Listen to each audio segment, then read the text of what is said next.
ಪ್ರೀತಿಯ ವಿದ್ಯಾರ್ಥಿಗಳೇ, ಸ್ನೇಹಿತರೆ ಮತ್ತು ಇತಿಹಾಸಕ್ತರೆ, ನಾನು ಡಾಕ್ಟರ್ ಎನ್ ಜಿ ಪ್ರಕಾಶ್ ನಿಮ್ಮ ಮುಂದೆ. ಇಂದು ನಾನು ನಿಮ್ಮೊಂದಿಗೆ ಕರ್ನಾಟಕದ ಇತಿಹಾಸವನ್ನು ಅಧ್ಯಯನ ಮಾಡಲು ಅವಶ್ಯಕವಾಗಿರುವಂತಹ ಮೂಲಾಧಾರಗಳನ್ನು ಕುರಿತು ಮಾತನಾಡುತ್ತಿದ್ದೇನೆ. ಇತಿಹಾಸವನ್ನು ಅಭ್ಯಾಸ ಮಾಡುವವರಿಗೆ ಹಾಗೆ ಇತಿಹಾಸವನ್ನು ಬೋಧಿಸುವವರಿಗೆ ಈ ವಿಷಯವು ಬಹಳ ಮುಖ್ಯವಾದಂತಹ ವಿಷಯವಾಗಿರುತ್ತದೆ. ಬನ್ನಿ, ಇತಿಹಾಸವನ್ನು ಅರ್ಥ ಮಾಡಿಕೊಳ್ಳುವುದಕ್ಕೆ, ಇತಿಹಾಸವನ್ನು ರಚನೆ ಮಾಡುವುದಕ್ಕೆ ಅತ್ಯಂತ ಮೂಲಭೂತವಾದ ಆಕರಗಳಾಗಿರುವ ಮೂಲಾಧಾರಗಳನ್ನು ಕುರಿತು ಇಂದು ನಿಮ್ಮೊಂದಿಗೆ ನಾನು ಚರ್ಚೆಯನ್ನು ಮಾಡುತ್ತಿದ್ದೇನೆ.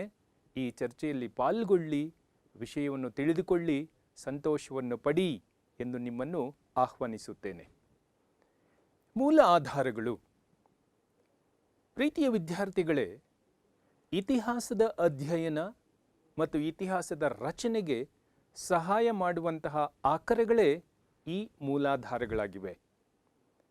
ಯಾವುದೇ ದೇಶದ ಚರಿತ್ರೆಯನ್ನು ರಚನೆ ಮಾಡುವುದಕ್ಕೆ ಅಥವಾ ಅಧ್ಯಯನ ಮಾಡುವುದಕ್ಕೆ ಆಧಾರಗಳು ಅತ್ಯಂತ ಅವಶ್ಯಕವಾಗಿರುತ್ತವೆ. ಆಧಾರಗಳು ಇಲ್ಲದ ಇತಿಹಾಸದ ಅಧ್ಯಯನ ವ್ಯರ್ಥ ಹಾಗೂ ಅಸಾಧ್ಯ. ಇತಿಹಾಸ ಎನ್ನುವ ಭವ್ಯ ಸೌಧದ ನಿರ್ಮಾಣಕ್ಕೆ ಭದ್ರವಾದ ಅಡಿಪಾಯವೇ ಈ ಆಧಾರಗಳು ಆಗಿರುತ್ತವೆ. ಆಧಾರಗಳೇ ಇತಿಹಾಸದ ಜೀವ ಮತ್ತು ಜೀವಾಳವಾಗಿರುತ್ತವೆ. ಈ ಆಧಾರಗಳು ಇತಿಹಾಸ ಎನ್ನುವ ಸೌಧದ ನಿರ್ಮಾಣದ ಕಾರ್ಯದಲ್ಲಿ ಕಚ್ಚಾ ಸಾಮಗ್ರಿಗಳ ಹಾಗೆ ಕಾರ್ಯವನ್ನು ನಿರ್ವಹಿಸಿ ಇತಿಹಾಸವನ್ನು ವಿಜ್ಞಾನವನ್ನಾಗಿ ಮಾಡುತ್ತವೆ. ಹಾಗಾಗಿ ಈ ಮೂಲಾಧಾರಗಳಿಗೆ ಹೆಚ್ಚಿನ ಪ್ರಾಮುಖ್ಯತೆ ಇದೆ. ಆದರೆ ಐತಿಹಾಸಿಕ ಪ್ರಜ್ಞೆಯ ಕೊರತೆಯಿಂದಾಗಿ ನಮ್ಮ ದೇಶದಲ್ಲಿ ಆಧಾರಗಳ ರಚನೆ ಮತ್ತು ಸಂಗ್ರಹಣೆ ಸಮರ್ಪಕವಾಗಿ ಆಗಿಲ್ಲ. ಈ ಹಿನ್ನೆಲೆಯಲ್ಲಿ ಮಧ್ಯಕಾಲದಲ್ಲಿ ಭಾರತಕ್ಕೆ ಬಂದಿದ್ದ ಅರಬ್ ಇತಿಹಾಸಕಾರನಾದ ಎಲ್ಬೆರೂನಿಯು ಭಾರತೀಯರು ಬೇರೆಲ್ಲ ಕ್ಷೇತ್ರಗಳಲ್ಲಿ ಅಪಾರವಾದ ಸಾಧನೆಯನ್ನು ಮಾಡಿದ್ದರೂ ಕೂಡ ವ್ಯವಸ್ಥಿತವಾಗಿ ತಮ್ಮ ಇತಿಹಾಸವನ್ನು ರಚಿಸುವುದರಲ್ಲಿ ವಿಫಲರಾಗಿದ್ದಾರೆ ಎನ್ನುವಂತಹ ಟೀಕೆಯು ಸತ್ಯವಾದುದಾಗಿದೆ. ನಮ್ಮ ದೇಶದಲ್ಲಿ ಭವ್ಯವಾದ ಇತಿಹಾಸವಿತ್ತು, ಆದರೆ ಅದನ್ನು ಬರೆದಿಡುವಂತಹ ಇತಿಹಾಸಕಾರರು ಇರಲಿಲ್ಲ. ಹಾಗಾಗಿ ಭಾರತ ಮತ್ತು ಕರ್ನಾಟಕದ ಇತಿಹಾಸದ ಅಧ್ಯಯನದಲ್ಲಿ ಆಧಾರಗಳ ಕೊರತೆಯನ್ನು ಕಾಣುತ್ತೇವೆ. ಆದರೂ ಕೂಡ ವಿವಿಧ ರೂಪದಲ್ಲಿರುವ ಬೇರೆ ಬೇರೆ ರೀತಿಯ ಆಧಾರಗಳನ್ನು ಕಲೆ ಹಾಕಿ ಇತಿಹಾಸವನ್ನು ಅಧ್ಯಯನ ಮಾಡುವಂತಹ ಪ್ರಯತ್ನವನ್ನು ಮಾಡಲಾಗಿದೆ. ಆದ್ದರಿಂದ ಮೂಲಾಧಾರಗಳು ವೈವಿಧ್ಯಮಯವಾಗಿವೆ. ಅಧ್ಯಯನದ ಅನುಕೂಲಕ್ಕಾಗಿ ಆಧಾರಗಳನ್ನು ನಾವು ಈ ಕೆಳಕಂಡ ಹಾಗೆ ವರ್ಗೀಕರಿಸಬಹುದಾಗಿದೆ.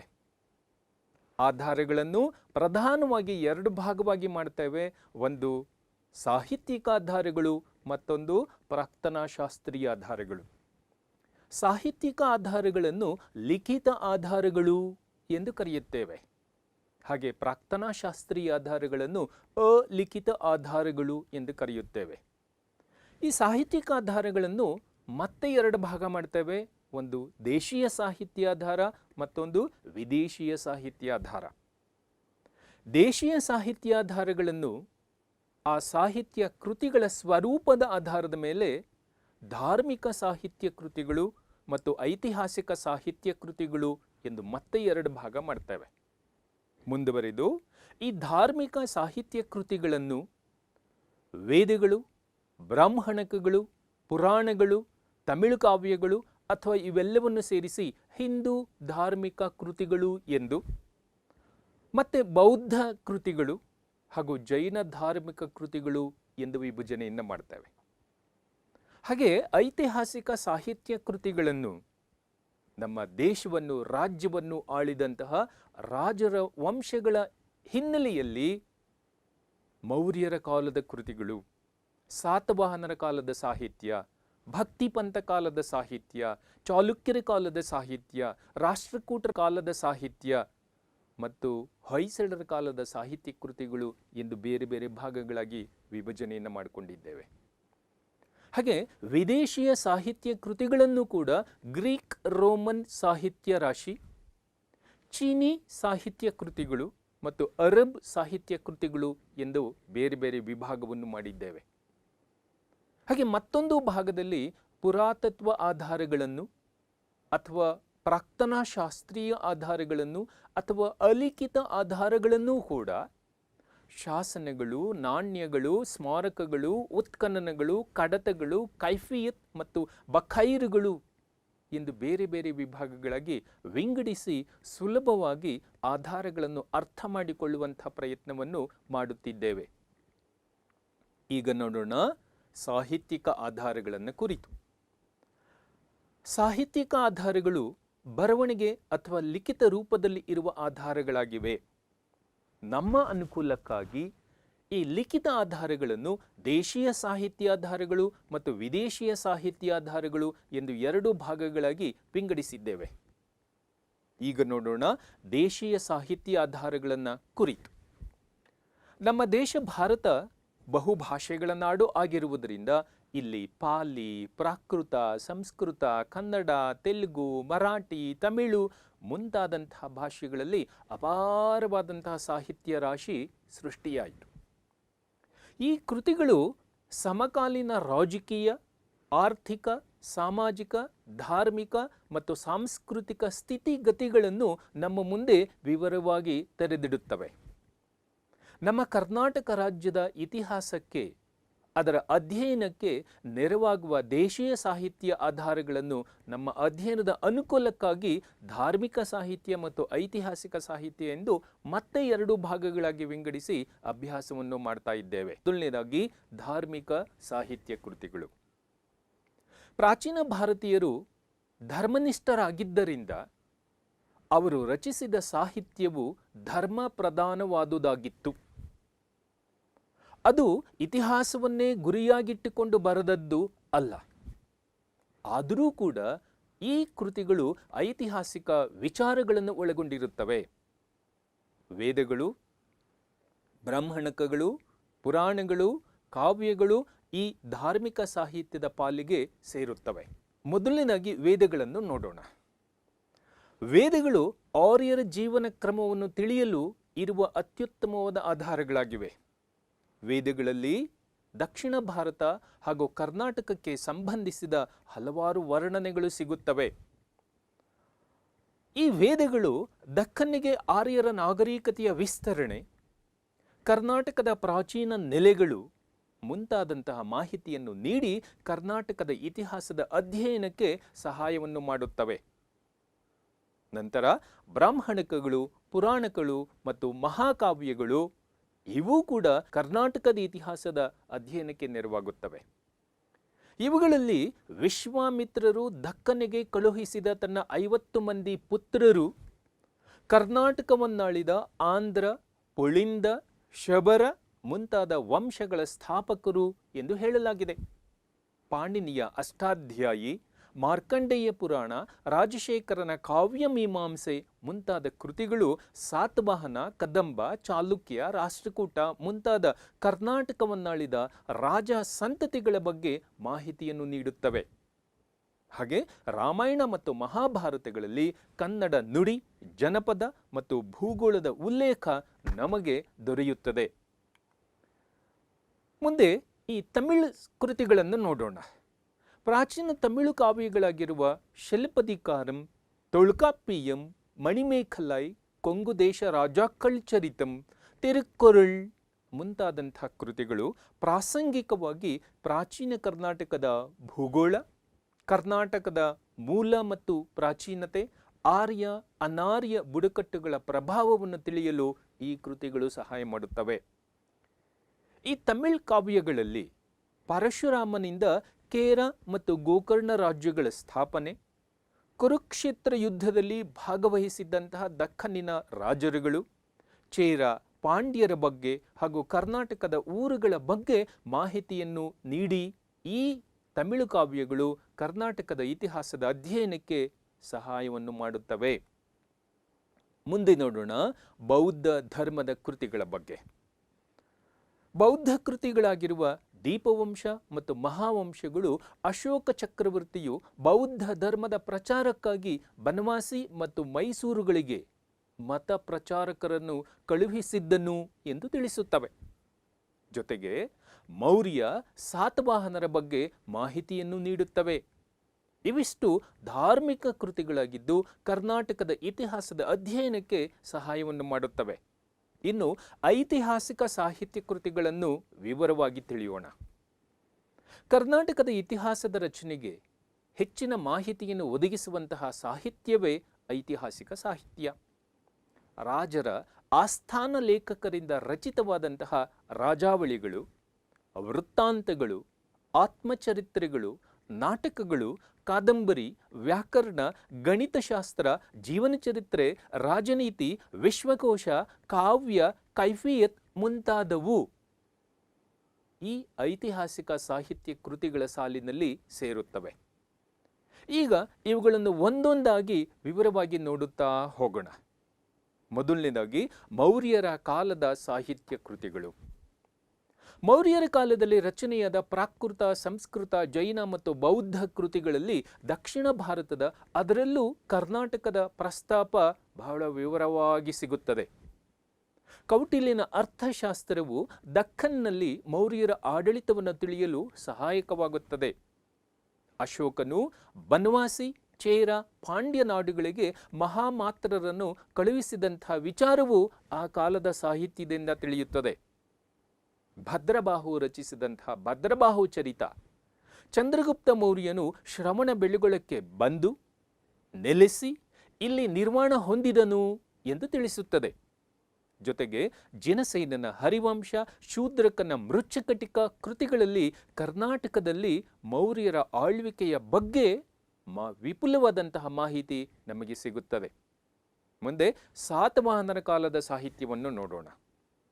ಶಾತವಾಹನರ ರಾಜ ಹಲ್ಲನು ಪ್ರಾಕೃತದಲ್ಲಿ ಬರೆದಂತಹ ಗಾಥಾ ಸಪ್ತಶತಿ ಶಾತವಾಹನರ ಕಾಲದ ಸಾಮಾಜಿಕ ಮತ್ತು ಧಾರ್ಮಿಕ ಸ್ಥಿತಿಗತಿಗಳ ಮಾಹಿತಿಯನ್ನು ನೀಡುತ್ತದೆ.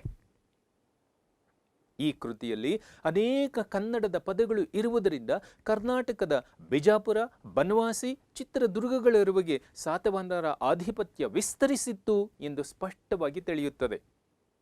ಗುಣಾಢ್ಯನ ಬೃಹತ್ ಕಥೆ, ವಾಯುಪುರಾಣ, ಮತ್ಸ್ಯ ಪುರಾಣಗಳು ಸಾತವಾಹನರ ಬಗ್ಗೆ ಮಾಹಿತಿಯನ್ನು ನೀಡುತ್ತವೆ. ಸರ್ವವರ್ಮನ ಕಾತಾಂತರ ಎನ್ನುವಂಥ ಕೃತಿ, ಕುಂದಾಚಾರ್ಯರ ಕೃತಿಗಳು ಈ ಸಾತವಾಹನರ ಕಾಲದ ಕರ್ನಾಟಕದ ಇತಿಹಾಸ ಮತ್ತು ಸಂಸ್ಕೃತಿಯನ್ನು ತಿಳಿಯಲು ನಮಗೆ ಅದ್ಭುತವಾದಂತಹ ಆಕರಗಳಾಗಿ ಮಾರ್ಪಟ್ಟಿವೆ.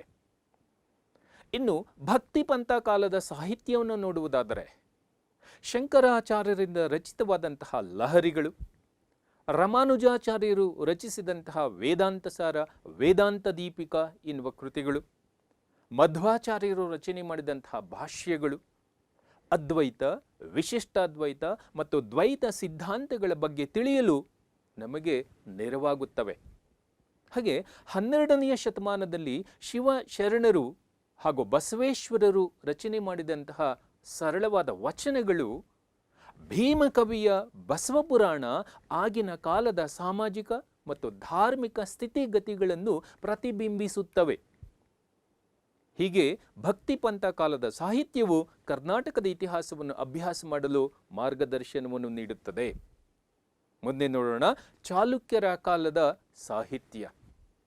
2ನೇ ಪುಲಿಕೇಶಿಯ ಸೊಸೆ ವಿಜ್ಜಿಕ ರಚಿಸಿದಂತಹ ಕೌಮುದಿ ಮಹೋತ್ಸವ ಎನ್ನುವ ಸಂಸ್ಕೃತ ಕೃತಿಯು 2ನೇ ಪುಲಿಕೇಶಿಯ ಸಾಧನೆಗಳನ್ನು ವಿವರಿಸುತ್ತದೆ. ಸತ್ಯಾಶ್ರಯನ ಆಶ್ರಯದಲ್ಲಿದ್ದಂತಹ ರನ್ನನು ಬರೆದಂತಹ ಅಜಿತನಾಥ ಪುರಾಣದಲ್ಲಿ 2ನೆಯ ತೈಲಪನೆಗೆ ಸಂಬಂಧಿಸಿದಂತಹ ಮಾಹಿತಿ ಸಿಗುತ್ತದೆ. ಹಾಗೆ ರನ್ನನ ಗದಾಯುದ್ಧ ಅಥವಾ ಸಾಹಸ ಭೀಮ ವಿಜಯದಲ್ಲಿ ಅವನ ಪೋಷಕನಾದ ಸತ್ಯಾಶ್ರಯನಿಗೆ ಸಂಬಂಧಿಸಿದಂತಹ ಮಾಹಿತಿ ಲಭ್ಯ ಇದೆ. ಬಾಣನ ಹರ್ಷಚರಿತೆ, ದಂಡಿಯ ದಶಕುಮಾರ ಚರಿತೆ, ಆವಂತಿ ಸುಂದರಿ ಕಥೆಗಳು ಚಾಲುಕ್ಯರ ಬಗ್ಗೆ ಪ್ರಾಸಂಗಿಕವಾಗಿ ಪ್ರಸ್ತಾಪಿಸುತ್ತಾ ಹೋಗುತ್ತವೆ. ಹಾಗೆ 6ನೇ ವಿಕ್ರಮಾದಿತ್ಯನ ಆಸ್ಥಾನ ಕವಿಯಾಗಿದ್ದ ಬಿಲ್ಹಣನು ರಚನೆ ಮಾಡಿದ ವಿಕ್ರಮಾಂಕ ದೇವಚರಿತವು 6ನೇ ವಿಕ್ರಮಾದಿತ್ಯನ ಜೀವನ ಮತ್ತು ಸಾಧನೆಗಳನ್ನು ತಿಳಿಸುತ್ತದೆ. ಹಾಗೆ ಎರಡನೇ ಸೋಮೇಶ್ವರನ ಕಾಲದ ಯಶಸ್ ತಿಲಕ ಎನ್ನುವಂಥ ಕೃತಿ, ವಿಜ್ಞಾನೇಶ್ವರನ ಮಿತಾಕ್ಷರ ಸಂಹಿತ ಎನ್ನುವಂಥ ಕೃತಿಗಳು ಕಲ್ಯಾಣದ ಚಾಲುಕ್ಯರ ಕಾಲದ ಸಾಮಾಜಿಕ ಜೀವನ ಮತ್ತು ನ್ಯಾಯ ನಿಬಂಧನೆಗೆ ಸಂಬಂಧಿಸಿದ ಮಾಹಿತಿಯನ್ನು ಒದಗಿಸುತ್ತವೆ. ನಂತರ ಮೂರನೇ ಸೋಮೇಶ್ವರನ ಮಾನಸೋಲ್ಲಾಸ ಅಥವಾ ಅಭಿಲಾಕ್ಷಿತಾರ್ಥ ಚಿಂತಾಮಣಿ ಎನ್ನುವಂಥ ಕೃತಿಯು ಆವತ್ತಿನ ಕರ್ನಾಟಕದ ಲಲಿತ ಕಲೆಗಳ ಬಗ್ಗೆ ಮಾಹಿತಿಯನ್ನು ವಿವರವಾಗಿ ಒದಗಿಸುತ್ತದೆ. ಈಗ ನೋಡೋಣ ಸೇವಣ ಮತ್ತು ರಾಷ್ಟ್ರಕೂಟರ ಕಾಲದ ಸಾಹಿತ್ಯವನ್ನು. ಸೇವಣರ ಆಸ್ಥಾನದಲ್ಲಿ ರಚನೆಯಾದ ಹೇಮಾದ್ರಿಯ ಚತುರ್ವರ್ಗ ಚಿಂತಾಮಣಿ ಮತ್ತು ಸಾರಂಗದೇವನ ಸಂಗೀತ ರತ್ನಾಕರ ಎನ್ನುವ ಕೃತಿಗಳು ಶಾಸ್ತ್ರೀಯ ಸಂಗೀತದ ಬೆಳವಣಿಗೆ ಹಾಗೂ ಸೇವಣರ ಬಗ್ಗೆ ಮಾಹಿತಿಯನ್ನು ನೀಡುತ್ತವೆ. ರಾಷ್ಟ್ರಕೂಟರ ಕಾಲದಲ್ಲಿ ಶ್ರೀವಿಜಯನು ರಚನೆ ಮಾಡಿದಂಥ ಕವಿರಾಜಮಾರ್ಗ ಎನ್ನುವ ಕೃತಿ ಕನ್ನಡ ಭಾಷೆಯ ಬೆಳವಣಿಗೆ, ಕನ್ನಡ ನಾಡಿನ ಭೌಗೋಳಿಕ ಎಲ್ಲೆ ಮತ್ತು ಸಮಕಾಲೀನ ಸ್ಥಿತಿಗತಿಗಳನ್ನು ತಿಳಿಯಲು ಸಹಾಯ ಮಾಡುತ್ತದೆ. ಹಾಗೆ ಶಿವಕೋಟ್ಯಾಚಾರ್ಯನ ವಡ್ಡಾರಾಧನೆಯು ಸಮಕಾಲೀನ ಆಚರಣೆಗಳನ್ನು ಬಿಂಬಿಸುತ್ತದೆ. ಆದಿಕವಿ ಪಂಪನು ಬರೆದ ವಿಕ್ರಮಾರ್ಜುನ ವಿಜಯವು ಪಂಪನ ಪೋಷಕನಾಗಿದ್ದ ಎರಡನೇ ಅರಕೇಸರಿಯ ಸಾಹಸವನ್ನು ತಿಳಿಸುತ್ತದೆ. ಪಂಪ ಭಾರತವು ರಾಷ್ಟ್ರಕೂಟರ ಕಾಲದ ಸಾಮಾಜಿಕ ಧಾರ್ಮಿಕ ಪರಿಸ್ಥಿತಿಯನ್ನು ತಿಳಿಯಲು ನಮಗೆ ಅತ್ಯಂತ ಮುಖ್ಯವಾದ ಆಕರವಾಗಿದೆ. ಜೊತೆಗೆ ಬಿಲ್ಹಣನ ವಿಕ್ರಮಾಂಕ ದೇವಚರಿತ, ಸೋಮೇಶ್ವರನ ಕೀರ್ತಿ ಕೌಮುದಿ, ಬಾಲಚಂದ್ರ ಸೂರಿಯ ವಸಂತ ವಿಲಾಸ, ಜಯಸಿಂಹನ ಹಮೀರಮರ್ಧನ್ ಗ್ರಂಥಗಳು ಸೇವಣ ಹಾಗೂ ಗುಜರಾತ್ನಲ್ಲಿದ್ದ ಚಾಲುಕ್ಯರ ಬಾಂಧವ್ಯವನ್ನು ನಮ್ಮ ಮುಂದೆ ವಿವರಿಸುತ್ತವೆ. ಮುಂದೆ ಹೊಯ್ಸಳರ ಕಾಲದ ಸಾಹಿತ್ಯ ರಾಶಿಯನ್ನು ನೋಡುವುದಾದರೆ, ಹೊಯ್ಸಳರ ಕಾಲದಲ್ಲಿ ಅನೇಕ ಕನ್ನಡ ಕೃತಿಗಳು ಹೊರಬಂದವು. ರಾಜಾದಿತ್ಯನ ವ್ಯವಹಾರ ಗಣಿತವು ದೇವಗಿರಿಯ 5ನೆಯ ಭಿಲ್ಲಮ ಮತ್ತು ಹೊಯ್ಸಳರ ರಾಜ 2ನೆಯ ಬಲ್ಲಾಳನ ನಡುವೆ ಜರುಗಿದಂತಹ ಸೊರಟೂರು ಕದನವನ್ನು ವಿವರಿಸುತ್ತದೆ. ಹಾಗೆಯೇ ನಾಗಚಂದ್ರನ ರಾಮಚಂದ್ರ ಚರಿತ ಪುರಾಣ, ಹರಿಹರನ ರಗಳೆಗಳು, ಗಿರಿಜಾ ಕಲ್ಯಾಣ, ರಾಘವಾಂಕನ ಹರಿಶ್ಚಂದ್ರ ಕಾವ್ಯ, ಸಿದ್ಧರಾಮ ಪುರಾಣ, ರುದ್ರಭಟ್ಟನ ಜಗನ್ನಾಥ ವಿಜಯ, ಜನ್ನನ ಯಶೋಧರ ಚರಿತ, 2ನೇ ವಿದ್ಯಾಚಕ್ರವರ್ತಿಯ ಗದ್ಯಕರ್ಣಾಮೃತ, ಮಲ್ಲಿಕಾರ್ಜುನನ ಸೂಕ್ತಿ ಸುಧಾರಣಾ ಕೃತಿಗಳಲ್ಲಿ ಹೊಯ್ಸಳರ ಕಾಲದ ಧಾರ್ಮಿಕ ಮತ್ತು ಸಾಮಾಜಿಕ ಸ್ಥಿತಿಗತಿಗಳ ಮಾಹಿತಿಯು ಸಂಪೂರ್ಣವಾಗಿ ದೊರೆಯುತ್ತದೆ. ಜನ್ನನ ಯಶೋಧರ ಚರಿತೆಯು ಹೊಯ್ಸಳರ ಮೂಲ ಮತ್ತು 2ನೆಯ ಬಲ್ಲಾಳನ ಗುಣಗಳನ್ನು ವಿವರಿಸುತ್ತದೆ. ಈ ಎಲ್ಲ ಕೃತಿಗಳು ಸಾಹಿತ್ಯ ಕೃತಿಗಳಾಗಿವೆಯೇ ಹೊರತು ಇತಿಹಾಸವನ್ನು ಗುರಿಯಾಗಿಸಿಕೊಂಡು ಬರೆದಂಥ ಕೃತಿಗಳಂತೂ ಅಲ್ಲ. ಹಾಗೆಯೇ ಆಸ್ಥಾನ ಕವಿಗಳಿಂದ ರಚನೆಯಾಗಿರುವಂಥ ಈ ಎಲ್ಲ ಕೃತಿಗಳು ಉತ್ಪ್ರೇಕ್ಷೆಗಳಿಂದ ಕೂಡಿವೆ. ಅವುಗಳಲ್ಲಿ ಪಕ್ಷಪಾತದ ಹೇಳಿಕೆಗಳೂ ಕೂಡ ಇದ್ದಾವೆ. ಹಾಗಾಗಿ ಇಂತಹ ಸಾಹಿತ್ಯ ಕೃತಿಗಳನ್ನು ಬಳಸಿಕೊಳ್ಳುವಾಗ ಸಂಶೋಧಕರು ಮತ್ತು ವಿದ್ಯಾರ್ಥಿಗಳು ಬಹಳ ಎಚ್ಚರಿಕೆಯನ್ನು ವಹಿಸಬೇಕಾಗುತ್ತದೆ. ಇದುವರೆಗೂ ಕೂಡ ನಾವು ದೇಶೀಯ ಸಾಹಿತ್ಯ ಕೃತಿಗಳನ್ನು ನೋಡಿ, ದೇಶೀಯ ಸಾಹಿತ್ಯ ಕೃತಿಗಳ ಮೂಲಕ ಕರ್ನಾಟಕದ, ಅದರಲ್ಲೂ ಪ್ರಾಚೀನ ಕರ್ನಾಟಕದ ಇತಿಹಾಸವನ್ನು ಹೇಗೆ ಕಟ್ಟಬಹುದು ಎನ್ನುವ ವಿಚಾರವನ್ನು ತಿಳಿದುಕೊಂಡವು. ಈಗ 2ನೇ ರೀತಿಯ ಸಾಹಿತ್ಯವಾದ ವಿದೇಶಿಯರ ಸಾಹಿತ್ಯ ಕೃತಿಗಳ ಮೂಲಕ ಹೇಗೆ ಕರ್ನಾಟಕದ ಇತಿಹಾಸವನ್ನು ಅಭ್ಯಾಸ ಮಾಡಬಹುದು ಎಂಬುದನ್ನು ನೋಡೋಣ. ಬಹಳ ಹಿಂದಿನ ಕಾಲದಿಂದಲೂ ಕೂಡ ದಕ್ಷಿಣ ಭಾರತ ಹಾಗೂ ನಮ್ಮ ಕರ್ನಾಟಕ ವಿದೇಶಗಳೊಂದಿಗೆ ವಾಣಿಜ್ಯ ಹಾಗೂ ಸಾಂಸ್ಕೃತಿಕ ಸಂಬಂಧವನ್ನು ಹೊಂದಿತ್ತು. ಭಾರತದ ಭೌಗೋಳಿಕ ವೈಶಾಲ್ಯತೆ, ಆಧ್ಯಾತ್ಮಿಕ ಸಂಪತ್ತು ಇದಕ್ಕೆ ಬಹಳ ಮುಖ್ಯವಾದಂಥ ಕಾರಣವಾಗಿತ್ತು. ಹಾಗಾಗಿ ಅನೇಕ ವರ್ತಕರು, ರಾಯಭಾರಿಗಳು, ಧರ್ಮ ಪ್ರಚಾರಕರು, ವಿದ್ವಾಂಸರು, ಚರಿತ್ರಕಾರರು, ಭೌಗೋಳ ತಜ್ಞರು ನಿರಂತರವಾಗಿ ಇಲ್ಲಿಗೆ ಬಂದು ಹೋಗುತ್ತಾ ಇದ್ದರು. ಆ ಸಮಯದಲ್ಲಿ ಅಂದರೆ ವಿದೇಶಿ ವರ್ತಕರು, ಪ್ರವಾಸಿಗರು, ರಾಯಭಾರಿಗಳು ಇಲ್ಲಿಗೆ ಬಂದಾಗ ಇಲ್ಲಿ ಈ ಕರ್ನಾಟಕದಲ್ಲಿ ತಾವು ಕಂಡ, ತಾವು ಕೇಳಿದ ಹಾಗೂ ತಾವು ಅನುಭವಿಸಿದ ವಿವರಗಳನ್ನು ತಮ್ಮ ಪ್ರವಾಸಿ ಕಥನಗಳಲ್ಲಿ ಬರೆದುಕೊಂಡಿದ್ದಾರೆ. ಅವರ ಇಂತಹ ಈ ಬರವಣಿಗೆಗಳು ನಮ್ಮ ಕರ್ನಾಟಕ ಇತಿಹಾಸದ ರಚನೆಗೆ ಹಾಗೂ ಅಧ್ಯಯನಕ್ಕೆ ಬಹಳ ಉಪಯುಕ್ತವಾದಂತಹ ಮಾಹಿತಿಯನ್ನು ನೀಡುತ್ತವೆ. ಈ ವಿದೇಶಿಯರ ಬರವಣಿಗೆಗಳನ್ನು ಗ್ರೀಕ್ ರೋಮನ್ ಬರವಣಿಗೆಗಳು, ಇಟಾಲಿಯನ್ ಬರವಣಿಗೆಗಳು, ಪರ್ಷಿಯನ್ ಬರವಣಿಗೆಗಳು, ಚೀನಿ ಬರವಣಿಗೆಗಳು, ಅರಬ್ ಬರವಣಿಗೆಗಳು ಎಂದು ಹಲವಾರು ಭಾಗಗಳಾಗಿ ವಿಂಗಡಿಸಿ ಅಭ್ಯಾಸವನ್ನು ಮಾಡಬಹುದು. ಮೊದಲಿಗೆ ನೋಡೋಣ ಗ್ರೀಕ್ ರೋಮನ್ ಬರಹಗಾರರನ್ನು ಕುರಿತು. ಗ್ರೀಕರ ಕಾಲದಲ್ಲಿ ದಕ್ಷಿಣ ಭಾರತ ಮತ್ತು ಈಜಿಪ್ಟಿನ ನಡುವೆ ವಾಣಿಜ್ಯ ಸಂಬಂಧ ಏರ್ಪಟ್ಟಿತ್ತು. ಅದು ಮುಂದೆ ರೋಮ್ ಸಾಮ್ರಾಜ್ಯದ ಕಾಲದಲ್ಲಿ ಮತ್ತಷ್ಟು ಸಮೃದ್ಧಿಗೊಂಡು ಅನೇಕ ವರ್ತಕರನ್ನು, ಅನೇಕ ವಿದ್ವಾಂಸರುಗಳನ್ನು ಆಕರ್ಷಿಸಿತ್ತು ಈ ನಾಡು. ಗ್ರೀಕ್ ಮತ್ತು ರೋಮನ್ ಬರಹಗಾರರಿಂದ ದಕ್ಷಿಣ ಭಾರತ ಮತ್ತು ಕರ್ನಾಟಕದ ಬಗ್ಗೆ ಅತಿ ಹೆಚ್ಚಿನ ಮಾಹಿತಿಯನ್ನು ನಾವು ಪಡೆದುಕೊಳ್ಳಬಹುದು. ಅಂತಹ ಗ್ರೀಕ್ ಮತ್ತು ರೋಮನ್ ಬರಹಗಾರರೆಂದರೆ ಮೊದಲನೇದಾಗಿ ಮೆಗಸ್ತನೀಸ್. ಮೆಗಸ್ತನೀಸನು ಸೆಲ್ಯೂಕಸ್ನ ರಾಯಭಾರಿಯಾಗಿದ್ದು ಚಂದ್ರಗುಪ್ತ ಮೌರ್ಯನ ಆಸ್ಥಾನಕ್ಕೆ ಬಂದಿದ್ದನು. ಮೆಗಸ್ತನೀಸನು ಇಂಡಿಕಾ ಎಂಬ ಗ್ರಂಥವನ್ನು ಬರೆದಿದ್ದಾನೆ. ಆ ಇಂಡಿಕಾ ಎನ್ನುವ ಕೃತಿಯಲ್ಲಿ ದಕ್ಷಿಣ ಭಾರತದ ಹಲವು ಮಾಹಿತಿಗಳನ್ನು ನೀಡಿ, ಪಾಂಡ್ಯರ ರಾಜ್ಯದ ಬಗ್ಗೆ ಹಲವಾರು ಉಲ್ಲೇಖಗಳನ್ನು ನೀಡಿ, ಕರ್ನಾಟಕದ ಇತಿಹಾಸವನ್ನು ಸುಲಭವಾಗಿ ಅರ್ಥ ಮಾಡಿಕೊಳ್ಳುವ ಮಾಹಿತಿಯನ್ನು ಕೊಟ್ಟಿದ್ದಾನೆ ಮೆಗಸ್ತನೀಸ್ ತನ್ನ ಕೃತಿಯಲ್ಲಿ. ಹಾಗೆ ಪೆರಿಪ್ಲಸ್ ಆಫ್ ದಿ ಎರಿತ್ರಿಯನ್ ಸಿ ಎನ್ನುವ ಗ್ರೀಕ್ ಅನಾಮಿಕನಿಂದ ರಚನೆಯಾಗಿರುವಂತಹ ಈ ಕೃತಿಯು ಪ್ರಾಚೀನ ದಕ್ಷಿಣ ಭಾರತವು ವಿದೇಶಗಳೊಂದಿಗೆ ಹೊಂದಿದ್ದ ವಾಣಿಜ್ಯ ಸಂಬಂಧವನ್ನು ತಿಳಿಯಲು ಅಧಿಕೃತವಾದಂತಹ ದಾಖಲೆಯಾಗಿದೆ. ಪೆರಿಪ್ಲಸ್ ಆಫ್ ದಿ ಎರಿತ್ರಿಯನ್ ಸಿ ಎನ್ನುವ ಈ ಕೃತಿ ಸಾತವಾಹನರ ಕಾಲದ ಬಂದರುಗಳು, ಆಮದು ಮತ್ತು ರಫ್ತುಗಳ ವಿವರಣೆಯನ್ನು ಮಹತ್ತರವಾಗಿ ನೀಡುತ್ತದೆ. ಈ ಕೃತಿಯು ಸಾತವಾಹನರ ರಾಜಧಾನಿ ಪೈಠಾಣ್, ನಾಸಿಕ್, ವೈಜಯಂತಿಪುರ ಮತ್ತು ಬಂದರುಗಳಾದ ಕಲ್ಯಾಣ, ಸೋಪಾರ, ಬ್ರೋಚ್ ಮತ್ತು ತಮಿಳುನಾಡಿನ ಅನೇಕ ಬಂದರುಗಳು ಹಾಗೂ ವ್ಯಾಪಾರ ಕೇಂದ್ರಗಳ ಬಗ್ಗೆ ತಿಳಿಸಿ ಮುಖ್ಯವಾದಂತಹ ಮಾಹಿತಿಯನ್ನು ನೀಡಿ ಈ ಪ್ರಾಚೀನ ಕರ್ನಾಟಕದ ಸಾಗರೋತ್ತರ ವಾಣಿಜ್ಯ ವ್ಯವಹಾರವನ್ನು ನಮಗೆ ತಿಳಿಸಿಕೊಡುತ್ತದೆ.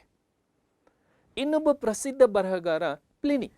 ಪ್ಲಿನಿಯು ತನ್ನ ಪ್ರಾಕೃತಿಕ ಭೂಗೋಳ ಎನ್ನುವ ಕೃತಿಯಲ್ಲಿ ಕರ್ನಾಟಕವು ಈಜಿಪ್ಟ್, ಗ್ರೀಕ್ ಮತ್ತು ರೋಮ್ ಸಾಮ್ರಾಜ್ಯಗಳೊಂದಿಗೆ ಹೊಂದಿದ್ದ ವಾಣಿಜ್ಯ ಹಾಗೂ ಸಾಂಸ್ಕೃತಿಕ ಸಂಬಂಧವನ್ನು ವಿವರಿಸುತ್ತದೆ. ಕರ್ನಾಟಕದ ಅಥವಾ ದಕ್ಷಿಣ ಭಾರತದ ಬೆಳೆಗಳು, ಆಮದು ರಫ್ತುಗಳು, ಖನಿಜ ಸಂಪತ್ತು, ಹಣ್ಣು ಹಂಪಲು, ಪ್ರಾಣಿ ಪಕ್ಷಿಗಳನ್ನು ಕೂಡ ಪ್ಲಿನಿಯು ತನ್ನ ಕೃತಿಯಾದಂತಹ ಪ್ರಾಕೃತಿಕ ಭೂಗೋಳ ಎನ್ನುವ ಕೃತಿಯಲ್ಲಿ ಉಲ್ಲೇಖಿಸಿದ್ದಾನೆ. ಇನ್ನೊಬ್ಬ ಗ್ರೀಕ್ ಮತ್ತು ರೋಮನ್ ಬರಹಗಾರ ಟಾಲೆಮಿ. ಟಾಲೆಮಿಯು ಭೂಗೋಳಶಾಸ್ತ್ರ ಎನ್ನುವ ಕೃತಿಯನ್ನು ರಚನೆ ಮಾಡಿದ್ದನು. ಈ ಕೃತಿಯು ಭಾರತದ ಕರಾವಳಿ ಮತ್ತು ಅದರ ವ್ಯಾಪಾರ ಸಂಪರ್ಕದ ಪಕ್ಷಿ ನೋಟವನ್ನು ನೀಡುತ್ತದೆ. ಈ ಭೂಗೋಳಶಾಸ್ತ್ರ ಕೃತಿಯು ಕರ್ನಾಟಕದ ಪ್ರಾಚೀನ ನಗರಗಳಾದ ಬನವಾಸಿ, ಬಾದಾಮಿ, ಪಟ್ಟದಕಲ್ಲು ಮುಂತಾದವು ಪಶ್ಚಿಮ ದೇಶಗಳೊಂದಿಗೆ ಹೊಂದಿದ್ದ ವಾಣಿಜ್ಯ ಸಂಪರ್ಕದ ಬಗ್ಗೆ ಮಾಹಿತಿಯನ್ನು ಕೊಡುತ್ತದೆ. ಇದೇ ರೀತಿಯ ವರ್ಣನೆಯನ್ನು ಮತ್ತೊಬ್ಬ ಗ್ರೀಕ್ ವಿದ್ವಾಂಸ ಸ್ಟ್ರಾಬೋ ಕೂಡ ನೀಡಿದ್ದಾನೆ. ಈ ಗ್ರೀಕರ ಬರವಣಿಗೆಗಳಲ್ಲಿ ಹಲವಾರು ಉತ್ಪ್ರೇಕ್ಷೆಗಳಿದ್ದರೂ ಕೂಡ ಆರ್ಥಿಕ ಮತ್ತು ವಾಣಿಜ್ಯ ವಹಿವಾಟವನ್ನು ತಿಳಿದುಕೊಳ್ಳಲು ಈ ಕೃತಿಗಳು ಅತ್ಯಮೂಲ್ಯವಾದ ಕೃತಿಗಳಾಗಿವೆ ಎಂದು ಸ್ಪಷ್ಟವಾಗಿ ಹೇಳಬಹುದು. ಇನ್ನು ಚೀನಿ ಬರಹಗಾರನ ಕುರಿತು ಹೇಳುವುದಾದರೆ, ನಮ್ಮ ದಕ್ಷಿಣ ಭಾರತವು ಚೀನಾ ದೇಶದೊಂದಿಗೆ ಪ್ರಾಚೀನ ಕಾಲದಿಂದಲೂ ಸಮುದ್ರದ ಮೂಲಕ ವಾಣಿಜ್ಯ ಸಂಪರ್ಕವನ್ನು ಹೊಂದಿದ್ದರಿಂದ ಅನೇಕ ವರ್ತಕರು, ರಾಯಭಾರಿಗಳು, ಬೌದ್ಧ ಭಿಕ್ಷುಗಳು ನಿರಂತರವಾಗಿ ಭಾರತಕ್ಕೆ ಬಂದು ಹೋಗುತ್ತಿದ್ದರು. ಇದಕ್ಕೆ ಸಾಕ್ಷಿಯಾಗಿ ಚೀನಾದ ನಾಣ್ಯವೊಂದು ಕರ್ನಾಟಕದ ಚಂದ್ರವಳ್ಳಿಯಲ್ಲಿ ಲಭ್ಯವಾಗಿದೆ. ಪಾಹ್ಯಾನ್ ಎಂಬ ಚೀನಿ ಯಾತ್ರಿಕನ ವರ್ಣನೆಯು ದಕ್ಷಿಣ ಭಾರತ ಮತ್ತು ಪೂರ್ವದ ದೇಶಗಳ ಬೌದ್ಧ ಮತದ ಸ್ಥಿತಿಗತಿಗಳನ್ನು ತಿಳಿದುಕೊಳ್ಳಲು ಉಪಯುಕ್ತವಾಗಿದೆ. ಅವನ ಕೃತಿ ಘೋಕೋಕಿ. ಹಾಗೆ ಹ್ಯೂಯನ್ ಸಾಂಗ್, ಯಾತ್ರಿಕರ ರಾಜ ಎಂದು ಹೆಸರಾದಂತಹ ಹ್ಯೂಯನ್ ಸಾಂಗ್ ಚೀನಾದ ಪ್ರಸಿದ್ಧ ಬೌದ್ಧ ಯಾತ್ರಿಕನಾಗಿದ್ದಾನೆ. ಹ್ಯೂಯನ್ ಸಾಂಗನು ದಕ್ಷಿಣ ಭಾರತದ ಬದಾಮಿ ಚಾಲುಕ್ಯರು ಮತ್ತು ಪಲ್ಲವರ ರಾಜ್ಯಗಳಲ್ಲಿ ಸಂಚಾರವನ್ನು ಮಾಡಿದ್ದಾನೆ. ಆತನು ಅಜಂತ, ಬದಾಮಿ, ಬನವಾಸಿ ಮತ್ತು ಕಂಚಿಗಳನ್ನು ಸಂದರ್ಶನ ಮಾಡಿದ್ದಾನೆ ಈ ಹುಯೆನ್ ಸಾಂಗ್. ಹ್ಯುಯೆನ್ ಸಾಂಗ್ ಇಲ್ಲಿನ ಬೆಳೆಗಳು, ಮಣ್ಣಿನ ಗುಣ, ಹವಾಮಾನ, ಜನರ ಸ್ಥಿತಿಗತಿಗಳನ್ನು ವಿವರಿಸುತ್ತಾನೆ. ಹ್ಯುಯೆನ್ ಸಾಂಗನು ಬದಾಮಿ ಚಾಲುಕ್ಯರ ರಾಜ 2ನೇ ಪುಲಿಕೇಶಿ ಮತ್ತು ಹರ್ಷವರ್ಧನನ ಮಧ್ಯದಲ್ಲಿ ಜರುಗಿದ ನರ್ಮದಾ ಕದನದಲ್ಲಿ ಯಾರು ವಿಜಯವನ್ನು ಪಡೆದರು ಎನ್ನುವುದನ್ನು ಸ್ಪಷ್ಟವಾಗಿ ತಿಳಿಸಿದ್ದಾನೆ. ಅದೇ ರೀತಿ ಹ್ಯುಯೆನ್ ಸಾಂಗನು ಪುಲಿಕೇಶಿಯ ಶೌರ್ಯ, ಸಾಹಸ, ಪರಾಕ್ರಮ ಮತ್ತು ಕನ್ನಡದ ಜನರ ನೀತಿ ನಿಷ್ಠೆಗಳನ್ನು ಮುಕ್ತ ಕಂಠದಿಂದ ಹೊಗಳಿದ್ದಾನೆ. ಹ್ಯುಯೆನ್ ಸಾಂಗ್ ಕಂಚಿಯಲ್ಲಿ ಬೌದ್ಧ ಮತದ ಅವನತಿ ಹಾಗೂ ಹಿಂದೂ ಧರ್ಮದ ಉನ್ನತಿಯನ್ನು ತಿಳಿಸುತ್ತಾನೆ. ಅವನ ಈ ವರ್ಣನೆಯನ್ನು ಅವನ ಕೃತಿ ಸಿಯುಕಿಯಲ್ಲಿ ಸ್ಪಷ್ಟವಾಗಿ ತಿಳಿದುಕೊಳ್ಳಬಹುದಾಗಿದೆ. ಈಗ ಅರಬ್ ಬರಹಗಾರರನ್ನು ನೋಡೋಣ. ಕರ್ನಾಟಕವನ್ನು ಸಂದರ್ಶಿಸಿದ್ದ ಪ್ರಮುಖ ಅರಬ್ ಬರಹಗಾರರೆಂದರೆ ಸುಲೈಮಾನ್ ಎನ್ನುವವನು. ಸುಲೈಮಾನ್ ಚಾಲುಕ್ಯರ 2ನೇ ಪುಲಿಕೇಶಿಯ ಆಸ್ಥಾನವನ್ನು ಸಂದರ್ಶಿಸಿ ಅವನ ಆಸ್ಥಾನದ ವೈಭವವನ್ನು ಕಂಡು ಗುಣಗಾನವನ್ನು ಮಾಡುತ್ತಾನೆ. 2ನೇ ಪುಲಿಕೇಶಿ ಮತ್ತು ಪರ್ಷಿಯಾದ ಅರಸನಾಗದ 2ನೇ ಖುಸ್ರವಿನ ರಾಜತಾಂತ್ರಿಕ ಬಾಂಧವ್ಯವನ್ನು ತನ್ನ ಕೃತಿಯಾದ ತಬರಿಯಲ್ಲಿ ವಿವರಿಸಿದ್ದಾನೆ ಸುಲೈಮಾನ್. ಪರ್ಷಿಯಾದ ರಾಯಭಾರಿಯಾದ ಸುಲೈಮಾನ್ನನ್ನು ಚಾಲುಕ್ಯ ಚಕ್ರವರ್ತಿ ಪುಲಕೇಶಿಯು ಬರಮಾಡಿಕೊಳ್ಳುತ್ತಿರುವ ದೃಶ್ಯವನ್ನು ಅಜಂತಾದ ಚಿತ್ರಗಳಲ್ಲಿ ಕಾಣಬಹುದಾಗಿದೆ. ಇಬನ್ ಖುರ್ದದ್ ಬೇ ಕ್ರಿಸ್ತಶಕ 9ನೇ ಶತಮಾನದಲ್ಲಿ ದಕ್ಷಿಣ ಭಾರತದಲ್ಲಿ ಸಂಚರಿಸಿದ್ದ ಪರ್ಷಿಯಾದ ಇಬನ್ ಖುರ್ದದ್ ಬೇ ತನ್ನ ಮಾರ್ಗಗಳು ಮತ್ತು ರಾಜ್ಯಗಳು ಎನ್ನುವ ಗ್ರಂಥದಲ್ಲಿ ರಾಷ್ಟ್ರಕೂಟರ ಆಡಳಿತ, ಆ ಕಾಲದ ಸಾಮಾಜಿಕ ಸ್ಥಿತಿಗತಿಗಳು ಮತ್ತು ಜನರ ವೃತ್ತಿಗಳನ್ನು ಉಲ್ಲೇಖಿಸಿದ್ದಾನೆ ಮತ್ತೊಬ್ಬ ಅರಬ್ ಬರಹಗಾರನಾದಂತಹ ಇಬನ್ ಖುರ್ದದ್ ಬೇ. ಇನ್ನೊಬ್ಬ ಬರಹಗಾರ ಸುಲೈಮಾನ್ ಸೌದಾಗರ್. ರಾಷ್ಟ್ರಕೂಟ ಸಾಮ್ರಾಜ್ಯಕ್ಕೆ ಭೇಟಿ ನೀಡಿದ್ದ ಅರೇಬಿಯಾದ ಪ್ರಸಿದ್ಧ ಪ್ರವಾಸಿಗ ಸುಲೈಮಾನ್ ಸೌದಾಗರ್. ಈ ಸುಲೈಮಾನ್ ಸೌದಾಗರ್ ರಾಷ್ಟ್ರಕೂಟ ದೊರೆ ಅಮೋಘ ವರ್ಷನ ಆಸ್ಥಾನಕ್ಕೆ ಭೇಟಿ ನೀಡಿದ್ದನು. ಈತನು ನೃಪತುಂಗನ ಘನತೆ, ಸಾಮ್ರಾಜ್ಯದ ಪ್ರಾಬಲ್ಯ ಹಾಗೂ ರಾಷ್ಟ್ರಕೂಟರು ಮತ್ತು ಅರಬ್ ದೇಶಗಳೊಂದಿಗೆ ಇದ್ದಂತಹ ವಾಣಿಜ್ಯ ಸಂಬಂಧವನ್ನು ವರ್ಣಿಸಿದ್ದಾನೆ. ಸುಲೈಮಾನ್ ಸೌದಾಗರ್ ನೃಪತುಂಗನ ಸಾಮ್ರಾಜ್ಯವು ಭಾರತದಲ್ಲಿಯೇ ಅತ್ಯಂತ ವಿಸ್ತಾರವಾದ ಮತ್ತು ಪ್ರಬಲವಾದ ಸಾಮ್ರಾಜ್ಯವಾಗಿತ್ತೆಂದು, ರಾಷ್ಟ್ರಕೂಟರ ಪ್ರಭುತ್ವ ಆಗಿನ ಜಗತ್ತಿನ 4 ಪ್ರಸಿದ್ಧ ಪ್ರಭುತ್ವಗಳಲ್ಲಿ ಒಂದಾಗಿತ್ತು ಎಂದು ವರ್ಣಿಸುತ್ತಾನೆ. ಈತ ರಾಷ್ಟ್ರಕೂಟರು ಅರಬ್ ವರ್ತಕರಿಗೆ ನೀಡಿದ್ದಂತಹ ಪ್ರೋತ್ಸಾಹ, ಪುರಸ್ಕಾರ ಹಾಗೂ ಧಾರ್ಮಿಕ ವೈಶಾಲ್ಯತೆಯನ್ನು ಹೊಗಳಿದ್ದಾನೆ.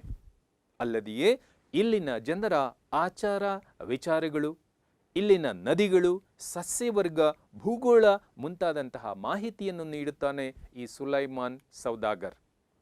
ಹಾಗೆ ಅಬು ಜಾಯಿದ್, ಸುಲೈಮಾನ್ನಂತೆ ಅಬು ಜೈದ್ ಕೂಡ ಸತಿ ಪದ್ಧತಿ, ಗರುಡ ಪದ್ಧತಿ, ಬ್ರಾಹ್ಮಣರ ಸಂಪ್ರದಾಯಗಳು ಮತ್ತು ರಾಜರ ವೈಭವಗಳನ್ನು ತನ್ನ ಕೃತಿಯಲ್ಲಿ ವರ್ಣಿಸಿದ್ದಾನೆ ಅಬು ಜಾಯಿನ್ ಎನ್ನುವನು.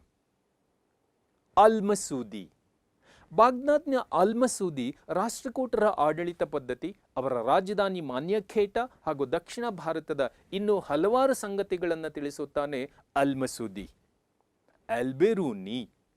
ಆಲ್ಬೆರೂನಿಯು ಭಾರತ ಚರಿತ್ರೆ ರಚನೆಗೆ ಆಲ್ ಹಿಂದ್ ಎನ್ನುವ ಕೃತಿಯನ್ನು ಕಾಣಿಕೆಯಾಗಿ ನೀಡಿದ್ದಾನೆ. ಆಲ್ಬೆರೂನಿಯ ಬರವಣಿಗೆಗಳು ಭಾರತದ ಸಾಮಾಜಿಕ ಮತ್ತು ಧಾರ್ಮಿಕ ಸ್ಥಿತಿಗತಿಗಳನ್ನು ವಿವರಿಸುತ್ತವೆ. ಹಾಗೆ ಸ್ಪೇನಿನ ಬೆಂಜಮಿನ್ ಎನ್ನುವ ಯಹೂದಿಯು ದಕ್ಷಿಣ ಭಾರತ ಮತ್ತು ಪರ್ಷಿಯಾದೊಂದಿಗೆ ಇದ್ದಂತಹ ವಾಣಿಜ್ಯ ಸಂಬಂಧವನ್ನು ಕುರಿತು ತಿಳಿಸುತ್ತಾನೆ. ಇಷ್ಟೆಲ್ಲ ವಿದೇಶಿ ಸಾಹಿತ್ಯಗಳು ನಮಗೆ ಕರ್ನಾಟಕದ ಇತಿಹಾಸವನ್ನು, ದಕ್ಷಿಣ ಭಾರತದ ಇತಿಹಾಸವನ್ನು ಅಭ್ಯಾಸ ಮಾಡಲು ಸಹಾಯವನ್ನು ಮಾಡಿದರೂ ಕೂಡ ಈ ವಿದೇಶಿ ಬರವಣಿಗೆಗಳು ದೋಷಗಳಿಂದ ಮುಕ್ತವಾಗಿಲ್ಲ. ಹಲವಾರು ದೋಷಗಳು ಕಂಡುಬರುತ್ತವೆ ವಿದೇಶಿ ಸಾಹಿತ್ಯದಲ್ಲೂ ಕೂಡ. ಈ ವಿದೇಶಿ ಸಾಹಿತ್ಯ ಕೃತಿಗಳು ಅತಿಯಾದ ಹೊಗಳಿಕೆ ಹಾಗೂ ಉತ್ಪ್ರೇಕ್ಷೆಗಳಿಂದ ಕೂಡಿವೆ. ವಿದೇಶಿ ಬರಹಗಾರರು ರಾಜರ ವೈಭವವನ್ನು ವರ್ಣಿಸಿ ಶ್ರೀ ಸಾಮಾನ್ಯರ ಬಗ್ಗೆ ಉಪೇಕ್ಷೆಯನ್ನು ತೋರಿದ್ದಾರೆ. ಕೆಲವರು ನೇರವಾಗಿ ಕಾಣದೆ ಬರೀ ಕೇಳಿದಂತಹ ವಿಚಾರಗಳನ್ನು ದಾಖಲಿಸಿದ್ದಾರೆ. ಆದರೂ ಕೂಡ ಐತಿಹಾಸಿಕ ಗ್ರಂಥಗಳ ಕೊರತೆ ಇರುವಾಗ ಈ ವಿದೇಶಿ ಬರಹಗಾರರ ಬರವಣಿಗೆಗಳು ನಮಗೆ ಕರ್ನಾಟಕದ ಇತಿಹಾಸವನ್ನು ಅಭ್ಯಾಸ ಮಾಡುವುದಕ್ಕೆ ಬಹಳ ಉಪಯುಕ್ತವಾಗಿರುತ್ತವೆ ಎಂದು ಸ್ಪಷ್ಟವಾಗಿ ಹೇಳಬಹುದು. ಇದುವರೆಗೂ ಕೂಡ ಸಾಹಿತ್ಯಿಕ ಆಧಾರಗಳನ್ನು ಕುರಿತು ಮಾತನಾಡಿದ್ದೇನೆ.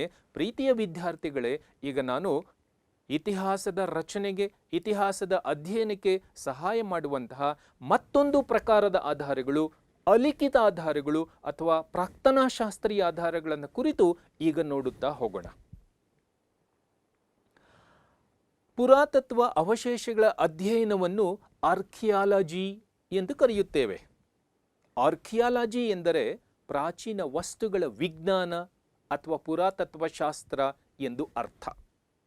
ಲಿಖಿತ ಆಧಾರಗಳು ನೀಡದೇ ಇರುವಂತಹ ಮಾಹಿತಿಯನ್ನು ಈ ಪುರಾತತ್ವ ಆಧಾರಗಳು ನೀಡುತ್ತವೆ, ಹಾಗೂ ಲಿಖಿತ ಆಧಾರಗಳಲ್ಲಿ ವ್ಯಕ್ತವಾಗಿರುವಂಥ ಮಾಹಿತಿಯನ್ನು ಈ ಪುರಾತತ್ವ ಆಧಾರಗಳು ಪ್ರಮಾಣೀಕರಿಸುತ್ತವೆ. ಅಂದರೆ ಅದರ ಸತ್ಯಾಸತ್ಯತೆಯನ್ನು ತಿಳಿಸುತ್ತವೆ ಈ ಪುರಾತತ್ವ ಆಧಾರಗಳು. ಲಿಖಿತ ಆಧಾರಗಳು ಲಭ್ಯ ಇಲ್ಲದೇ ಇದ್ದಾಗ ಪ್ರಾಕ್ತನಾಶಾಸ್ತ್ರೀಯ ಆಧಾರಗಳ ಮಹತ್ವ ಅತ್ಯಂತ ಹೆಚ್ಚಿನದಾಗಿರುತ್ತದೆ. ಹಾಗಾಗಿ ಈ ಪುರಾತತ್ವ ಆಧಾರಗಳು ಲಿಖಿತ ಆಧಾರಗಳಷ್ಟೇ ಉಪಯುಕ್ತವಾದಂಥ ಆಧಾರಗಳಾಗಿರುತ್ತವೆ ಎಂದು ಸ್ಪಷ್ಟವಾಗಿ ಹೇಳಬಹುದು. ಭೂ ಉತ್ಖನನಗಳು, ಶಾಸನಗಳು, ನಾಣ್ಯಗಳು, ಸ್ಮಾರಕಗಳು ಪುರಾತತ್ವ ಅಥವಾ ಪ್ರಾಕ್ತನಾಶಾಸ್ತ್ರೀಯ ಆಧಾರದ ಪ್ರಕಾರಗಳಲ್ಲಿ ಬರುತ್ತವೆ. ಈಗ ಇವುಗಳನ್ನು ಒಂದೊಂದಾಗಿ ನೋಡುತ್ತಾ ಹೋಗೋಣ. ಮೊದಲನೇದಾಗಿ ಉತ್ಖನನಗಳನ್ನು ಕುರಿತು ಮಾತನಾಡುತ್ತೇನೆ. ಇತಿಹಾಸ ಪೂರ್ವಯುಗದ ಮಾನವನ ಜೀವನ ಕ್ರಮವನ್ನು ತಿಳಿಯಲು ಪ್ರಾಕ್ತನ ಆಧಾರಗಳಿಂದ ಮಾತ್ರ ಸಾಧ್ಯ. 19ನೇ ಶತಮಾನದ ಅಂತ್ಯದಲ್ಲಿ ನಡೆದ ಭೂ ಉತ್ಖನನಗಳಿಂದ ಹಾಗೂ ಸಂಶೋಧನೆಗಳಿಂದ ದಕ್ಕನ್ ಪ್ರದೇಶವು ಶಿಲಾಯುಗದ ಮಾನವನ ನಿವಾಸವಾಗಿತ್ತು ಎಂದು ತಿಳಿದು ಬಂದಿದೆ. ದಕ್ಷಿಣ ಭಾರತದ ಕರ್ನೂಲ್, ಕಡಪ, ಅನಂತಪುರ, ಗೋದಾವರಿ, ತಿರುನೆಲ್ವೇಲಿ, ಮಧುರಾಯ್, ಮಲಬಾರ್, ಅಮರಾವತಿ, ಪೈಥಾನ್, ನಾಗಾರ್ಜುನಕೊಂಡ, ಪಾಂಡಿಚೇರಿಗಳಲ್ಲಿ ನಡೆದಂತಹ ಸಂಶೋಧನೆಗಳಿಂದ, ಉತ್ಖನನಗಳಿಂದ ಹಳೇ ಶಿಲಾಯುಗ ಮತ್ತು ಹೊಸ ಶಿಲಾಯುಗದ ಮಾನವನ ಕುರುಹುಗಳು ಇಲ್ಲಿ ಪತ್ತೆಯಾಗಿರುವುದು ಕಂಡುಬಂದಿದೆ. ಹಂಪಿ, ಚಂದ್ರವಳ್ಳಿ, ಆದಿಚನಲ್ಲೂರು, ಅರಿಕಮೇಡು ಮುಂತಾದ ಕಡೆ ಭೂ ಉತ್ಖನನವನ್ನು ಕೈಗೊಳ್ಳಲಾಗಿದೆ. ಎಚ್.ಡಿ. ಸಂಕಾಲಿಯಾರವರು ನರ್ಮದಾ ಮತ್ತು ತಪತಿ ನದಿ ದಂಡೆಯಲ್ಲಿ ಉತ್ಖನನವನ್ನು ನಡೆಸಿ ಶಿಲಾಯುಗದ ಮಾನವನ ಅವಶೇಷಗಳನ್ನು ಪತ್ತೆ ಹಚ್ಚಿದ್ದಾರೆ. ಹೀಗೆ ಉತ್ಖನನಗಳು ನಮಗೆ ಕರ್ನಾಟಕದ ಇತಿಹಾಸದ ಅಧ್ಯಯನಕ್ಕೆ ಸಹಾಯವನ್ನು ಮಾಡುತ್ತವೆ. ಈಗ ಶಾಸನಗಳನ್ನು ಕುರಿತು. ಶಾಸನಗಳು ಇತಿಹಾಸದ ರಚನೆಗೆ ಅತ್ಯಂತ ಉಪಯುಕ್ತವಾದ ಆಧಾರಗಳಾಗಿವೆ. ಶಾಸನಗಳ ಅಧ್ಯಯನವನ್ನು ಎಪಿಗ್ರಫಿ ಎಂದು ಕರೆಯುತ್ತಾರೆ. ಶಾಸನಗಳನ್ನು ಕಲ್ಲುಗಳ ಮೇಲೆ, ಬಂಡೆಗಳ ಮೇಲೆ, ಕಂಬಗಳ ಮೇಲೆ, ಗುಹೆಗಳಲ್ಲಿ, ದೇವಾಲಯಗಳ ಗೋಡೆಗಳ ಮೇಲೆ, ಲೋಹಗಳಾಗಿರುವಂತಹ ಕಬ್ಬಿಣ, ಬೆಳ್ಳಿ, ತಾಮ್ರ ಮುಂತಾದಂತಹ ಲೋಹದ ಫಲಕಗಳ ಮೇಲೂ ಕೂಡ ಕೆತ್ತಲಾಗಿದೆ. ಶಾಸನಗಳು ಬ್ರಾಹ್ಮಿ, ಪಾಲಿ, ಪ್ರಾಕೃತ, ಸಂಸ್ಕೃತ, ಕನ್ನಡ, ತೆಲುಗು, ತಮಿಳು, ಮರಾಠಿ, ಮಲಯಾಳಂ ಮುಂತಾದಂತಹ ಭಾಷೆಗಳಲ್ಲಿ ಲಭ್ಯವಿವೆ. ಶಾಸನಗಳಲ್ಲಿ ದಾನ ದತ್ತಿಯ ವಿಚಾರಗಳು, ಪ್ರಶಸ್ತಿ ಶಾಸನಗಳು, ವೀರಗಲ್ಲು, ಮಾಸ್ತಿಕಲ್ಲು, ನಿಷೇಧಿಕಲ್ಲು, ಆಡಳಿತಾತ್ಮಕ ವಿಚಾರವನ್ನು ಹೊಂದಿರುವಂತಹ ಶಾಸನಗಳು ಎನ್ನುವ ಹಲವಾರು ಪ್ರಕಾರಗಳಿವೆ. ನಾಡಿನ ಹಿತಕ್ಕೆ ಹುತಾತ್ಮರಾದ ವೀರರ ನೆನಪಿಗೆ ನಿಲ್ಲಿಸಿದಂಥವೇ ವೀರಗಲ್ಲುಗಳಾಗಿವೆ. ಸತ್ತ ಗಂಡನ ಕೀರ್ತಿ ನಿಲ್ಲಲು ಸತಿಯಾದವಳ ನೆನಪಿಗೆ ನಿಲ್ಲಿಸಿದವೇ ಮಹಾಸತಿ ಕಲ್ಲುಗಳಾಗಿವೆ. ಸಲ್ಲೇಖನ ವ್ರತವನ್ನು ಆಚರಿಸಿ ಮರಣ ಹೊಂದಿದ ಜೈನರ ನೆನಪಿಗಾಗಿ ನಿಲ್ಲಿಸಿದವೇ ನಿಷೇಧಿ ಕಲ್ಲುಗಳಾಗಿವೆ. ಇವು ನಾಡಿನ ಉದ್ದಕ್ಕೂ ದೊರೆತಿವೆ. ಹೀಗೆ ಶಾಸನಗಳು ನಾನಾ ಪ್ರಕಾರದಲ್ಲಿದ್ದು ಕರ್ನಾಟಕದ ಹಾಗೂ ದಕ್ಷಿಣ ಭಾರತದ ಇತಿಹಾಸವನ್ನು ಅಭ್ಯಾಸ ಮಾಡಲು ನಮಗೆ ಹೆಚ್ಚಿನ ಮಾಹಿತಿಯನ್ನು ನೀಡುತ್ತವೆ. ಉತ್ತರ ಭಾರತಕ್ಕಿಂತ ದಕ್ಷಿಣ ಭಾರತದಲ್ಲಿ ಅಧಿಕ ಸಂಖ್ಯೆಯ ಶಾಸನಗಳು ಲಭ್ಯವಾಗಿವೆ. ಈ ಶಾಸನಗಳನ್ನು ಕರ್ನಲ್ ಮೆಕೆಂಜಿ, ಬಿ.ಎಲ್. ರೈಸ್ ಮತ್ತು ಡಾಕ್ಟರ್ ಫ್ಲೀಟ್ ಎನ್ನುವವರು ಇಂಡಿಯನ್ ಆಂಟಿಕ್ವೆರಿ ಎನ್ನುವಂಥ ಶಾಸನ ಗ್ರಂಥ ಮಾಲಿಕೆಗಳಲ್ಲಿ ಪ್ರಕಟಿಸಿದ್ದಾರೆ. ಕರ್ನಾಟಕವೂ ಕೂಡ ಅಧಿಕ ಶಾಸನಗಳನ್ನು ನೀಡಿದೆ. ಅವುಗಳನ್ನು R Narasimhachar, doctor Fleet, doctor Chidananda Murthy, BL Rice ಮುಂತಾದವರು ಸಂಪಾದಿಸಿದ್ದಾರೆ. ಈ ಶಾಸನಗಳು Epigraphia Carnatica, the Mysore Coorg inscriptions, dynasties of Kanarese districts, Epigraphia Indica, Bombay Karnataka inscriptions, Hyderabad archaeological reports ಎನ್ನುವ ಶಾಸನ ಗ್ರಂಥಗಳಲ್ಲಿ ಪ್ರಕಟವಾಗಿವೆ. ಶಾಸನಗಳ ಅಧ್ಯಯನದಲ್ಲಿ K Ramesh, KN Shastri, MH Krishna, AR Krishnashastri, ರ Gopal, doctor Nandimath, RV Joshi, PB Desai ಮೊದಲಾದಂಥ ವಿದ್ವಾಂಸರು ಅಪಾರವಾದಂಥ ಶ್ರಮವನ್ನು ಹಾಕಿದ್ದಾರೆ. ಈಗ ಕೆಲವು ಉಪಯುಕ್ತ ಶಾಸನಗಳನ್ನು ನೋಡೋಣ. ಮೊದಲನೇದಾಗಿ ಅಶೋಕನ ಕಾಲದ ಶಾಸನಗಳು. ಕರ್ನಾಟಕದ ಇತಿಹಾಸದ ರಚನೆಗೆ ದೊರೆತಿರುವಂತಹ ಶಾಸನಗಳಲ್ಲಿ ಅಶೋಕನ ಶಾಸನಗಳೇ ಪುರಾತನವಾದ ಶಾಸನಗಳಾಗಿವೆ. ಅಶೋಕನ ಶಾಸನಗಳು ಬ್ರಾಹ್ಮಿ ಲಿಪಿಯಲ್ಲಿದ್ದು 1837 ಇಸ್ವಿಯಲ್ಲಿ ಮೊದಲ ಬಾರಿಗೆ ಜೇಮ್ಸ್ ಪ್ರಿನ್ಸೆಫ್ ಎನ್ನುವವರು ಇವುಗಳನ್ನು ಪತ್ತೆ ಮಾಡಿದರು. ಕರ್ನಾಟಕದಲ್ಲಿ ಅಶೋಕನ ಶಾಸನಗಳು ಚಿತ್ರದುರ್ಗ ಜಿಲ್ಲೆಯ ಸಿದ್ದಾಪುರ, ಬ್ರಹ್ಮಗಿರಿ ಮತ್ತು ಜಟಿಂಗರಾಮೇಶ್ವರಗಳಲ್ಲಿ, ಬಳ್ಳಾರಿ ಜಿಲ್ಲೆಯ ನಿಟ್ಟೂರು ಮತ್ತು ಉದಯಗೊಳ್ಳಂಗಳಲ್ಲಿ, ರಾಯಚೂರು ಜಿಲ್ಲೆಯ ಮಸ್ಕಿ, ಗವಿಮಠ, ಪಾಲ್ಕಿಗುಂಡಗಳಲ್ಲಿ, ಗುಲ್ಬರ್ಗಾ ಜಿಲ್ಲೆಯ ಸನ್ನತಿ ಹಾಗೂ ಆಂಧ್ರದ ಎರ್ರಗುಡಿ ಎನ್ನುವಂತಹ ಸ್ಥಳದಲ್ಲಿ ದೊರೆತಿವೆ. ಈ ಎಲ್ಲ ಶಾಸನಗಳಲ್ಲಿ ಅಶೋಕನ ಬಿರುದುಗಳಾದ ದೇವನಾಂಪ್ರಿಯ, ಪ್ರಿಯದರ್ಶಿ, ರಾಜ ಅಶೋಕ ಮುಂತಾದ ಹೆಸರುಗಳಿವೆ.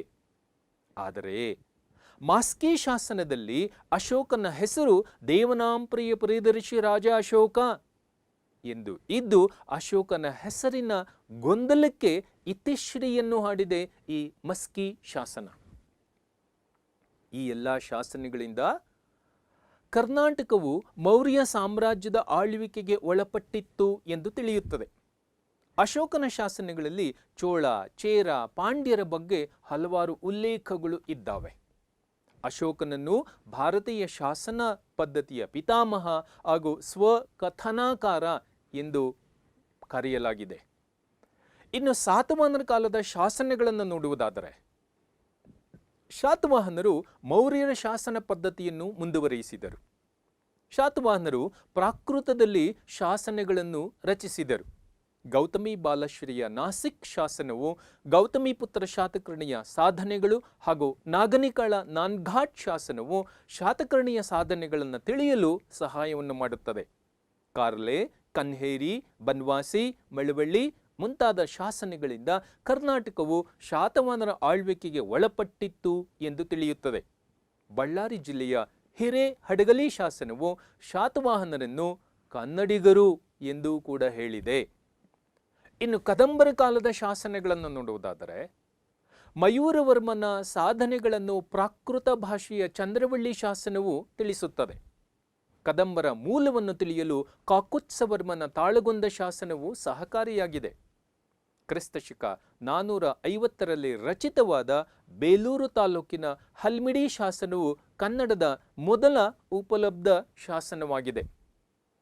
ಇನ್ನು ಗಂಗರ ಕಾಲದ ಶಾಸನಗಳ ಬಗ್ಗೆ ಮಾತನಾಡುವುದಾದರೆ, ದುರ್ವನೀತನ ಹೆಬ್ಬೆಟ್, ಒತ್ತನೂರು, ಮಲ್ಲೋಹಳ್ಳಿ, ಗುಮ್ಮರೆಡ್ಡಿಪುರದಲ್ಲಿರುವಂತಹ ಶಾಸನಗಳು, ಭೂವಿಕ್ರಮನ ಹಲ್ಲಿಗೇರಿ ಶಾಸನ, ಎರೆಯಪ್ಪನ ದೊಡ್ಡಹುಂಡಿ ಶಾಸನ, ಮಾರಸಿಂಹನ ಕಡೂರು ಶಾಸನ, ಮಣ್ಣೆ ಶಾಸನ ಹಾಗೂ ಶ್ರವಣ ಬೆಳಗೊಳ ಶಾಸನಗಳು ಗಂಗರ ರಾಜರುಗಳ ಸಾಧನೆಗಳ ಬಗ್ಗೆ ಬೆಳಕನ್ನು ಚೆಲ್ಲುವಂಥ ಮುಖ್ಯವಾದ ಶಾಸನಗಳಾಗಿವೆ. ಬಾದಾಮಿ ಚಾಲುಕ್ಯರ ಶಾಸನಗಳ ಬಗ್ಗೆ ಮಾತನಾಡುವುದಾದರೆ, ಚಾಲುಕ್ಯರು ಕನ್ನಡ ಮತ್ತು ಸಂಸ್ಕೃತದಲ್ಲಿ ಶಾಸನಗಳನ್ನು ರಚನೆ ಮಾಡಿದ್ದಾರೆ. 1ನೇ ಪುಲಿಕೇಶಿಯ ಬಾದಾಮಿಯ ಗುಹಾ ಶಾಸನ, ಮಂಗಳೇಶನ ಮಹಾಕೂಟ ಸ್ತಂಭ ಶಾಸನ ಆರಂಭದ ಚಾಲುಕ್ಯರ ಬಗ್ಗೆ ಮಾಹಿತಿಯನ್ನು ನೀಡುತ್ತವೆ. ಹಾಗೆ 2ನೇ ಪುಲಿಕೇಶಿಯ ಸಾಧನೆಗಳನ್ನು ತಿಳಿಯಲು ಐಹೊಳೆ ಶಾಸನವು ಸಹಾಯ ಮಾಡುತ್ತದೆ. ಇದನ್ನು ಅವನ ದಂಡನಾಯಕನಾಗಿದ್ದ ರವಿಕೀರ್ತಿಯು ಐಹೊಳೆಯ ಮೇಗುತಿ ಜೈನ ದೇವಾಲಯದ ಗೋಡೆಯ ಮೇಲೆ ಸಂಸ್ಕೃತ ಭಾಷೆಯಲ್ಲಿ ಕೆತ್ತಿಸಿದ್ದಾನೆ. ಇದು ಕಾಳಿದಾಸನ ಹೆಸರನ್ನೂ ಕೂಡ ಪ್ರಸ್ತಾಪಿಸುತ್ತದೆ. ಐಹೊಳೆ ಶಾಸನವು ಚಾಲುಕ್ಯ ಸಂತತಿಯ ಉಗಮ, ಆರಂಭದ ಅರಸರು, ಎರಡನೇ ಪುಲಿಕೇಶಿಯ ಸಾಹಸ ಮತ್ತು ಆಕ್ರಮಣಗಳನ್ನು, ಆತ ಹರ್ಷವರ್ಧನನ್ನು ಸೋಲಿಸಿದ ವಿಚಾರವನ್ನು ಒಳಗೊಂಡಿದೆ. ಇನ್ನು ಎರಡನೇ ವಿಕ್ರಮಾದಿತ್ಯನ ಕಂಚಿ ಶಾಸನವು ಎರಡನೇ ವಿಕ್ರಮಾದಿತ್ಯನು ಪಲ್ಲವರ ಮೇಲೆ ಸಾಧಿಸಿದ ದಿಗ್ವಿಜಯ ಹಾಗೂ ಕಂಚಿ ದೇವಾಲಯಗಳಿಗೆ ನೀಡಿದಂತಹ ದಾನ ದತ್ತಿಗಳ ಮಾಹಿತಿಯನ್ನು ನೀಡುತ್ತದೆ. ಹಾಗೆ ಕಪ್ಪೆ ಹರಭಟ್ಟನ ಬಾದಾಮಿ ಶಾಸನ ಕನ್ನಡಿಗರ ನೀತಿ ಮತ್ತು ನಿಷ್ಠೆಯನ್ನು ಹೊಗಳುತ್ತದೆ. ಇನ್ನು ರಾಷ್ಟ್ರಕೂಟರ ಕಾಲದ ಶಾಸನಗಳ ಬಗ್ಗೆ ಹೇಳುವುದಾದರೆ, ರಾಷ್ಟ್ರಕೂಟರ ಆಡಳಿತ, ರಾಜಕೀಯ ಪ್ರಾಬಲ್ಯ, ಉತ್ತರ ಭಾರತದ ಮೇಲಿನ ರಾಷ್ಟ್ರಕೂಟರ ದಂಡಯಾತ್ರೆಗಳು, ಅವರ ಕಾಲದ ಸಾಮಾಜಿಕ ಸ್ಥಿತಿಗತಿಗಳನ್ನು ತಿಳಿಯಲು ಈ ಶಾಸನಗಳೇ ಆಧಾರಗಳಾಗಿವೆ. ಎಲ್ಲೋರ ಶಾಸನವು ರಾಷ್ಟ್ರಕೂಟ ವಂಶದ ಸ್ಥಾಪಕ ದಂತಿದುರ್ಗನ ಬಗ್ಗೆಯೂ, ಒಂದನೇ ಅಮೋಘ ವರ್ಷನ ಸಂಜನ್ ಶಾಸನ ಹಾಗೂ ಧ್ರುವನ ಶಾಸನಗಳು ಮೂರನೆಯ ಗೋವಿಂದ, ಉತ್ತರ ಭಾರತದ ಕನ್ನೌಜ್, ಗೂರ್ಜರರು, ಪಾಲರು, ಪ್ರತಿಹಾರರ ಮೇಲೆ ಸಾಧಿಸಿದ ವಿಜಯಗಳನ್ನು ಹಾಗೂ ಮೂರನೆಯ ಕೃಷ್ಣನ ಜಬಲ್ಪುರದ ಕನ್ನಡ ಶಾಸನವು ಅವನ ಸಾಧನೆಗಳನ್ನು ತಿಳಿಯಲು ಸಹಾಯಕವಾಗುತ್ತದೆ. ಲಕ್ಷ್ಮೇಶ್ವರ, ಗದಗ, ಚಿಕ್ಕೆರೂರು ಶಾಸನಗಳು ಕಲ್ಯಾಣದ ಚಾಲುಕ್ಯರ ದೊರೆ ಆರನೇ ವಿಕ್ರಮಾದಿತ್ಯನ ಸಾಧನೆಗಳನ್ನು ವಿವರಿಸುತ್ತವೆ. ಕಲಚೂರಿಗಳ ಇತಿಹಾಸದ ರಚನೆಗೆ ಬಲ್ಲೇರಿ ಶಾಸನ ಸಂಪೂರ್ಣವಾದ ಮಾಹಿತಿಯನ್ನು ನೀಡುತ್ತದೆ. ಇನ್ನು ಹೊಯ್ಸಳರ ಕಾಲದ ಶಾಸನಗಳನ್ನು ನೋಡುವುದಾದರೆ, ವಿಷ್ಣುವರ್ಧನನು ಚೋಳರನ್ನು ತಲಕಾಡಿನಲ್ಲಿ ಸೋಲಿಸಿದ್ದನ್ನು ಬೇಲೂರು ಶಾಸನ ಹಾಗೂ ಆರನೇ ವಿಕ್ರಮಾದಿತ್ಯನನ್ನು ಸೋಲಿಸಿ ರಾಜ್ಯ ವಿಸ್ತರಿಸಿದ ಎಂದು ಕನ್ನೇಗಾಲ ಶಾಸನವು ತಿಳಿಸುತ್ತದೆ. ಎರಡನೆಯ ಬಲ್ಲಾಳನು ಸೇವಣರನ್ನು ಸೊರಟೂರು ಕದನದಲ್ಲಿ ಸೋಲಿಸಿದ್ದನ್ನು ಲಕ್ಕುಂಡಿ ಹಾಗೂ ಹಳೇಬೀಡು ಶಾಸನಗಳು ವಿವರಿಸುತ್ತವೆ. ಅರಕಲಗೂಡು ಶಾಸನವು ಮೂರನೆಯ ನರಸಿಂಹನ ಸಾಧನೆಗಳನ್ನು ತಿಳಿಯುವುದಕ್ಕೆ ಸಹಾಯ ಮಾಡುತ್ತದೆ. ಮಧುರೈ ಸುಲ್ತಾನನನ್ನು ಸೋಲಿಸಿ ಚೋಳರಿಗೆ ರಕ್ಷಣೆ ನೀಡಿದ ಸಂಗತಿಯನ್ನು ಮೂರನೇ ಬಲ್ಲಾಳನ ಶಾಸನಗಳು ವಿವರಿಸುತ್ತವೆ. ಹಳೇಬೀಡು ಶಾಸನವು ಕುವರಲಕ್ಷ್ಮಣ ಎನ್ನುವ ಗರುಡನು ರಾಜ ನಿಷ್ಠೆಗೆ ಪ್ರಾಣತ್ಯಾಗ ಮಾಡಿದ ಸಂಗತಿಯನ್ನು ತಿಳಿಸಿಕೊಡುತ್ತದೆ. ಹೀಗೆ ಶಾಸನಗಳು ಪ್ರತಿಯೊಂದು ರಾಜವಂಶದ ಉಗಮ, ರಾಜರುಗಳ ಸಾಧನೆಗಳು, ದಾನ, ಧರ್ಮ, ಸಾಮಾಜಿಕ, ಧಾರ್ಮಿಕ, ಆರ್ಥಿಕ ಸ್ಥಿತಿಗತಿಗಳ ಬಗ್ಗೆ ಯಶಸ್ವಿಯಾದ ಮಾಹಿತಿಯನ್ನು ನೀಡುತ್ತವೆ. ಹಾಗಾದರೆ ಈ ಶಾಸನಗಳಿಂದ ಆಗುವಂತಹ ಅನುಕೂಲಗಳು ಏನು ಎನ್ನುವುದನ್ನು ನೋಡೋಣ. ಶಾಸನಗಳಿಂದ ರಾಜರ ದಿಗ್ವಿಜಯಗಳು, ರಾಜರ ಹೆಸರುಗಳು, ಸಾಮ್ರಾಜ್ಯದ ವಿಸ್ತಾರವನ್ನು ಯಶಸ್ವಿಯಾಗಿ ತಿಳಿಯಬಹುದು. ಈ ಶಾಸನಗಳಿಂದ ಕಾಲಗಣನೆಯನ್ನು ಲೆಕ್ಕಾಚಾರ ಹಾಕಬಹುದು. ಶಾಸನಗಳ ಅಧ್ಯಯನದಿಂದ ರಾಜರ ಧರ್ಮ ಮತ್ತು ಮತ ಆಚರಣೆಯ ಅಂಶಗಳನ್ನು ತಿಳಿದುಕೊಳ್ಳಬಹುದು. ಶಾಸನಗಳಿಂದ ಭಾಷೆಯ ಪ್ರಗತಿಯನ್ನು ಅರ್ಥ ಮಾಡಿಕೊಳ್ಳಬಹುದು. ಶಾಸನಗಳ ಅಧ್ಯಯನದಿಂದ ಸಾಮ್ರಾಜ್ಯದ ವಿವಿಧ ಭಾಗಗಳಲ್ಲಿ ದೊರೆತಿರುವುದರಿಂದ ಸಾಮ್ರಾಜ್ಯದ ಮೇರೆಗಳನ್ನು ತಿಳಿಯುವುದಕ್ಕೆ ಸಹಾಯಕವಾಗಿದೆ. ಶಾಸನಗಳು ವಿದೇಶಗಳೊಡನೆ ಇದ್ದ ಸಂಬಂಧವನ್ನು ತಿಳಿಸಿಕೊಡುತ್ತವೆ. ಶಾಸನಗಳು ಆಯಾ ಕಾಲದ ರಾಜಕೀಯ, ಸಾಮಾಜಿಕ, ಆರ್ಥಿಕ, ಧಾರ್ಮಿಕ ಹಾಗೂ ಸಾಂಸ್ಕೃತಿಕ ಸ್ಥಿತಿಗತಿಗಳನ್ನು ತಿಳಿಸಿಕೊಡುತ್ತವೆ.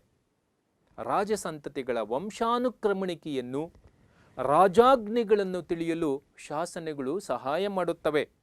ಶಾಸನಗಳು ಅಳಿಸಲಾಗದ ನಿಖರವಾದಂತಹ ದಾಖಲೆಗಳಾಗಿವೆ. ಅವು ಫಸ್ಟ್ ಹ್ಯಾಂಡ್ ಇನ್ಫಾರ್ಮೇಷನ್ ನೀಡುವಂತಹ ಆಕರಗಳಾಗಿವೆ ಶಾಸನಗಳು. ಇವೆಲ್ಲವೂ ಕೂಡ ಶಾಸನಗಳ ಪ್ರಯೋಜನಗಳಾಗಿವೆ. ಹಾಗಾದರೆ ಈ ಶಾಸನಗಳಲ್ಲಿ ಯಾವುದೇ ಲೋಪಗಳು, ದೋಷಗಳು ಇಲ್ವಾ ಅಂತ ಒಂದು ಪ್ರಶ್ನೆಯನ್ನು ಹಾಕೊಂಡ್ರೆ ಕಡ್ಡಾಯವಾಗಿ ಲೋಪದೋಷಗಳು ಇದ್ದಾವೆ. ಅವುಗಳನ್ನು ನೋಡುವುದಾದರೆ ಬಹುತೇಕ ಶಾಸನಗಳು ಆಸ್ಥಾನ ಕವಿಗಳಿಂದ ರಚನೆಯಾಗಿರುವುದರಿಂದ ಉತ್ಪ್ರೇಕ್ಷೆ, ಹೊಗಳಿಕೆ ಹಾಗೂ ಪಕ್ಷಪಾತಗಳಿಂದ ಕೂಡಿವೆ.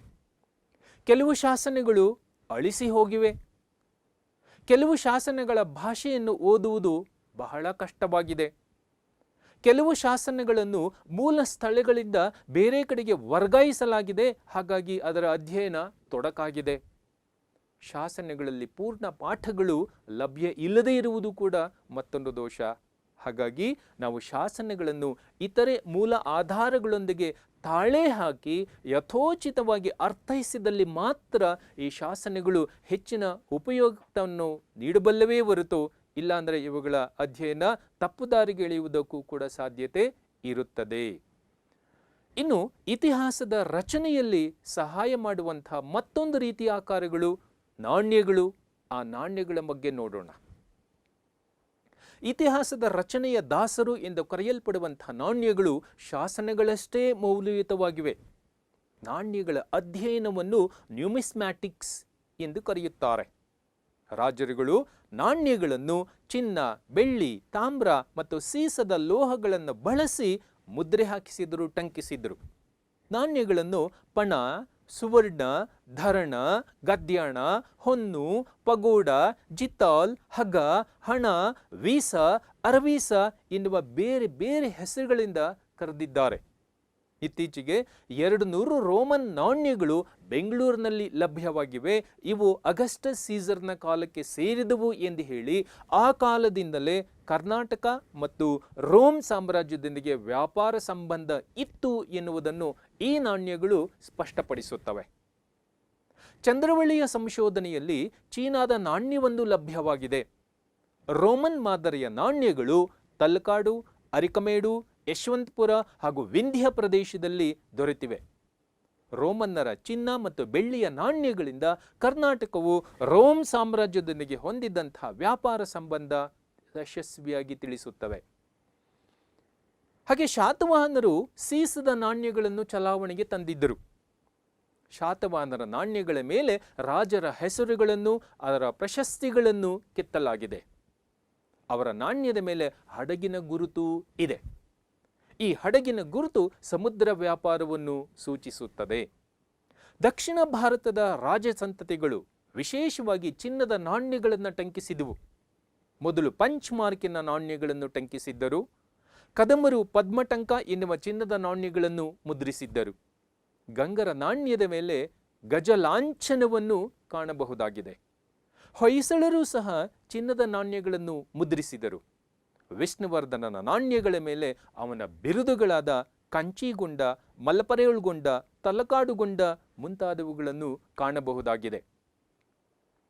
ಇನ್ನು ನಾಣ್ಯಗಳ ಉಪಯೋಗವನ್ನು ನೋಡುವುದಾದರೆ, ನಾಣ್ಯಗಳ ಮೇಲಿನ ಬರಹಗಳಿಂದ ಅವನ್ನು ಚಲಾವಣೆಗೆ ತಂದಂಥ ರಾಜರ ಹೆಸರು, ಆ ರಾಜರುಗಳ ಆಳ್ವಿಕೆಯ ಕಾಲ, ರಾಜ ಸಂತತಿಗಳು, ರಾಜ ಲಾಂಛನಗಳು, ರಾಜರುಗಳ ಕಲಾಭಿರುಚಿ ಮುಂತಾದ ಮಾಹಿತಿಯನ್ನು ಸ್ಪಷ್ಟವಾಗಿ ತಿಳಿದುಕೊಳ್ಳಬಹುದು. ರಾಜರ ಬಿರುದುಗಳನ್ನು ತಿಳಿದುಕೊಳ್ಳಬಹುದು. ಉದಾಹರಣೆಗೆ ವಿಷ್ಣುವರ್ಧನನ ತಲಕಾಡುಗೊಂಡ ಎನ್ನುವ ಚಿನ್ನದ ನಾಣ್ಯಗಳು. ನಾಣ್ಯಗಳ ಮೇಲಿನ ದೇವರುಗಳ ಚಿತ್ರಗಳಿಂದ ರಾಜರ ಕಾಲದ ಧರ್ಮ ಮತ್ತು ಅವರು ಆರಾಧಿಸುತ್ತಿದ್ದಂತಹ ದೇವಾನುದೇವತೆಗಳನ್ನು ತಿಳಿಯಬಹುದು. ಉದಾಹರಣೆಗೆ ಚಾಲುಕ್ಯರ ನಾಣ್ಯ ವರಾಹ ಚಿತ್ರವನ್ನು ಹೊಂದಿದ್ದು ಅವರು ವಿಷ್ಣುವಿನ ಆರಾಧಕರು ಎಂದು ಸ್ಪಷ್ಟಪಡಿಸುತ್ತದೆ. ನಾಣ್ಯಗಳು ಸಾಮ್ರಾಜ್ಯದ ವಿವಿಧ ಭಾಗಗಳಲ್ಲಿ ದೊರೆತಿರುವುದರಿಂದ ಸಾಮ್ರಾಜ್ಯದ ಮೇರೆಗಳನ್ನು ಯಶಸ್ವಿಯಾಗಿ ತಿಳಿದುಕೊಳ್ಳಬಹುದು. ಹಾಗೆ ನಾಣ್ಯಗಳಿಂದ ಆಗಿನ ಕಾಲದ ಆರ್ಥಿಕ ಪರಿಸ್ಥಿತಿಯನ್ನು ಅರ್ಥ ಮಾಡಿಕೊಳ್ಳಬಹುದು. ಉದಾಹರಣೆಗೆ ಶಾತವಾಹನರ ಕಾಲದಲ್ಲಿ ದೊರೆತ ರೋಮ್ ನಾಣ್ಯಗಳು ವ್ಯಾಪಾರದ ಶ್ರೀಮಂತಿಕೆಯನ್ನು ಸೂಚಿಸುತ್ತವೆ. ತಾಮ್ರದ ನಾಣ್ಯಗಳು ಸಾಮಾನ್ಯವಾದ ಕಾಲ ಎಂದು ಸ್ಪಷ್ಟಪಡಿಸುತ್ತವೆ. ಹಾಗೆ ದಕ್ಷಿಣ ಭಾರತದ ನಾಣ್ಯಗಳು ಕಾಲಮಾನವನ್ನು ನಿರ್ಧರಿಸಲು ಅತ್ಯಂತ ಉಪಯುಕ್ತವಾಗಿವೆ. ಕಾರಣ ಅವುಗಳ ಮೇಲೆ ಕಾಲವನ್ನು ನಮೂದಿಸಲಾಗಿದೆ. ಉದಾಹರಣೆಗೆ 6ನೇ ವಿಕ್ರಮಾದಿತ್ಯನ ನಾಣ್ಯದ ಮೇಲೆ ವಿಕ್ರಮ ಶಕೆಯನ್ನು ನಮೂದಿಸಲಾಗಿದೆ. ನಾಣ್ಯಗಳು ಕಲಾತಾಂತ್ರಿಕತೆ, ಲೋಹದ ಪ್ರಗತಿಯನ್ನು ತಿಳಿಸುತ್ತವೆ. ವಿದೇಶಗಳೊಂದಿಗಿನ ವ್ಯಾಪಾರದ ಸಂಬಂಧವನ್ನು ಕೂಡ ಈ ನಾಣ್ಯಗಳು ಯಶಸ್ವಿಯಾಗಿ ತಿಳಿಸುತ್ತವೆ. ಹೀಗೆ ನಾಣ್ಯಗಳಿಂದ ಸಾಕಷ್ಟು ಅನುಕೂಲಗಳಾಗಿದ್ದು ಇತಿಹಾಸದ ರಚನೆಯಲ್ಲಿ ಅತ್ಯಂತ ಹೆಚ್ಚಿನ ಪಾತ್ರವನ್ನು ವಹಿಸುತ್ತವೆ. ಹಾಗಾಗಿ ನಾಣ್ಯಗಳನ್ನು ಇತಿಹಾಸದ ರಚನೆಯ ದಾಸರು ಎಂದು ಕರೆಯುತ್ತೇವೆ. ಇನ್ನು ಮುಂದಿನ ಆಕರಗಳಾದ ಸ್ಮಾರಕಗಳನ್ನು ನೋಡೋಣ. ಸ್ಮಾರಕಗಳು ಇತಿಹಾಸದ ರಚನೆಗೆ ಪ್ರತ್ಯಕ್ಷದರ್ಶಿ ಆಧಾರಗಳಾಗಿವೆ. ಸ್ಮಾರಕಗಳು ಅಂದಿನ ಜನಜೀವನ ಅದರ ನೈಜ ಬಿಂಬಗಳಾಗಿ ಈ ಸ್ಮಾರಕಗಳು ಇಂದಿಗೂ ಕೂಡ ನಮ್ಮ ಕಣ್ಣಿನ ಮುಂದೆ ನಿಂತಿವೆ. ಸ್ಮಾರಕಗಳು ಒಂದು ರಾಷ್ಟ್ರದ, ಒಂದು ಸಂಸ್ಕೃತಿಯ ಪ್ರತೀಕಗಳಾಗಿ ಕಂಡುಬರುತ್ತವೆ. ಸ್ಮಾರಕಗಳಲ್ಲಿ ಇತರೆ ಆಧಾರಗಳಲ್ಲಿ ಕಂಡುಬರುವಂತಹ ನ್ಯೂನತೆಗಳಾಗಲಿ ಉತ್ಪ್ರೇಕ್ಷೆಗಳಾಗಲಿ ಕಂಡುಬರುವುದಕ್ಕೆ ಸಾಧ್ಯವಿಲ್ಲ. ಹಾಗಾಗಿ ಸ್ಮಾರಕಗಳು ಶಾಸನಗಳು ಮತ್ತು ನಾಣ್ಯಗಳಷ್ಟೇ ಇತಿಹಾಸದ ರಚನೆಗೆ ಸಹಾಯವನ್ನು ಮಾಡುತ್ತವೆ.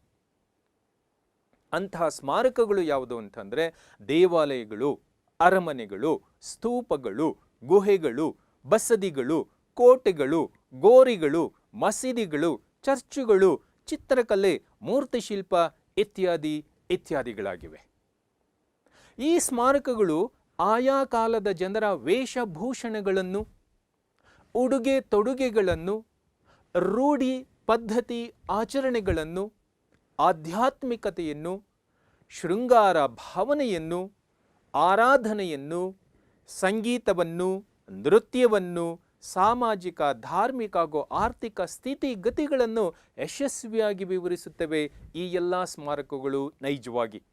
ಹಾಗಾಗಿ ಸ್ಮಾರಕಗಳು ಬಹಳ ಮುಖ್ಯವಾದಂತಹ ಆಕಾರಗಳಾಗಿವೆ ಎಂದು ಹೇಳಬಹುದು.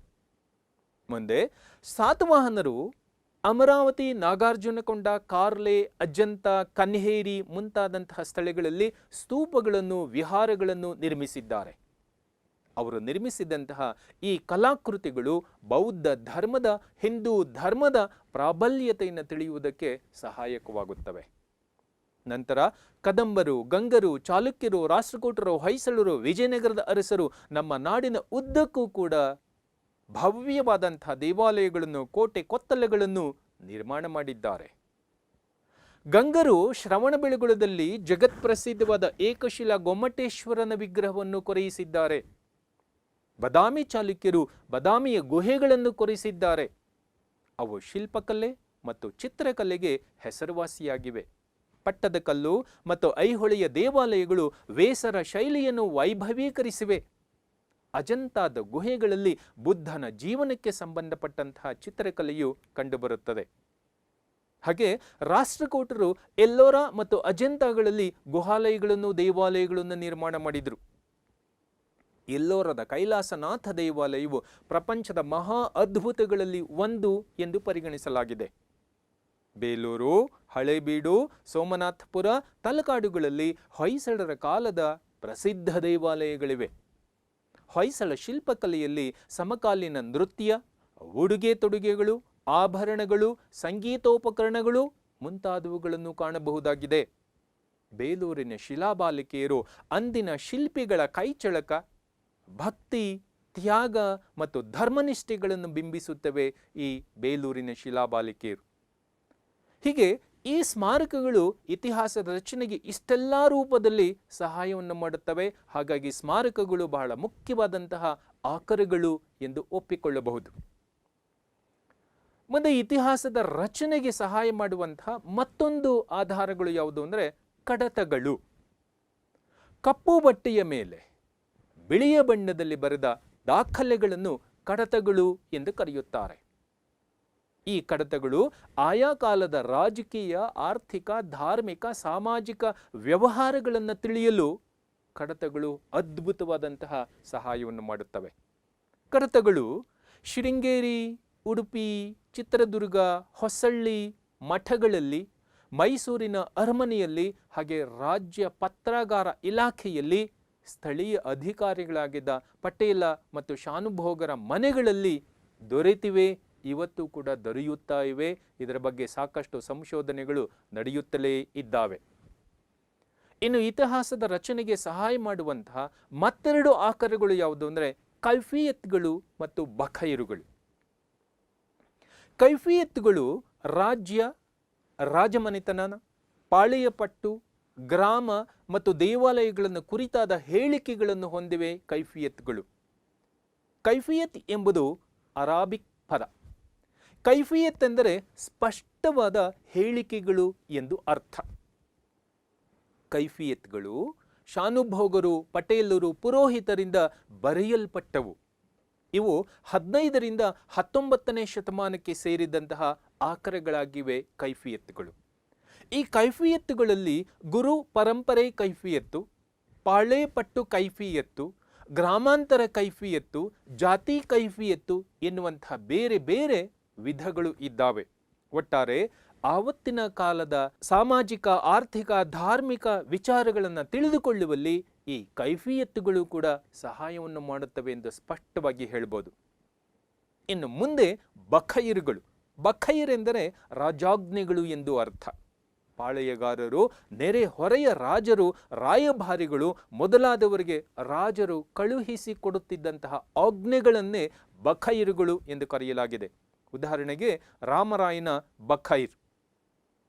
ಹೀಗೆ ನಾವು ಇತಿಹಾಸವನ್ನು ರಚನೆ ಮಾಡುವಲ್ಲಿ, ಇತಿಹಾಸವನ್ನು ಅಭ್ಯಾಸ ಮಾಡಬೇಕಾದಲ್ಲಿ ಎರಡೂ ರೀತಿಯ ಅಂದರೆ ಸಾಹಿತ್ಯಿಕ ಮತ್ತು ಪ್ರಾಕ್ತನಾಶಾಸ್ತ್ರೀಯ ಆಧಾರಗಳು, ಅಂದರೆ ಲಿಖಿತ ಮತ್ತು ಅಲಿಖಿತ ಎರಡೂ ರೀತಿಯ ಆಕಾರಗಳನ್ನು ಬಳಸಿ ಇತಿಹಾಸವನ್ನು ರಚಿಸುವ, ಅಧ್ಯಯನ ಮಾಡುವ, ಅರ್ಥ ಮಾಡಿಕೊಳ್ಳುವಂತಹ ಪ್ರಯತ್ನವನ್ನು ಮಾಡುತ್ತೇವೆ ಎಂದು ಸ್ಪಷ್ಟವಾಗಿ ಹೇಳಬಹುದು.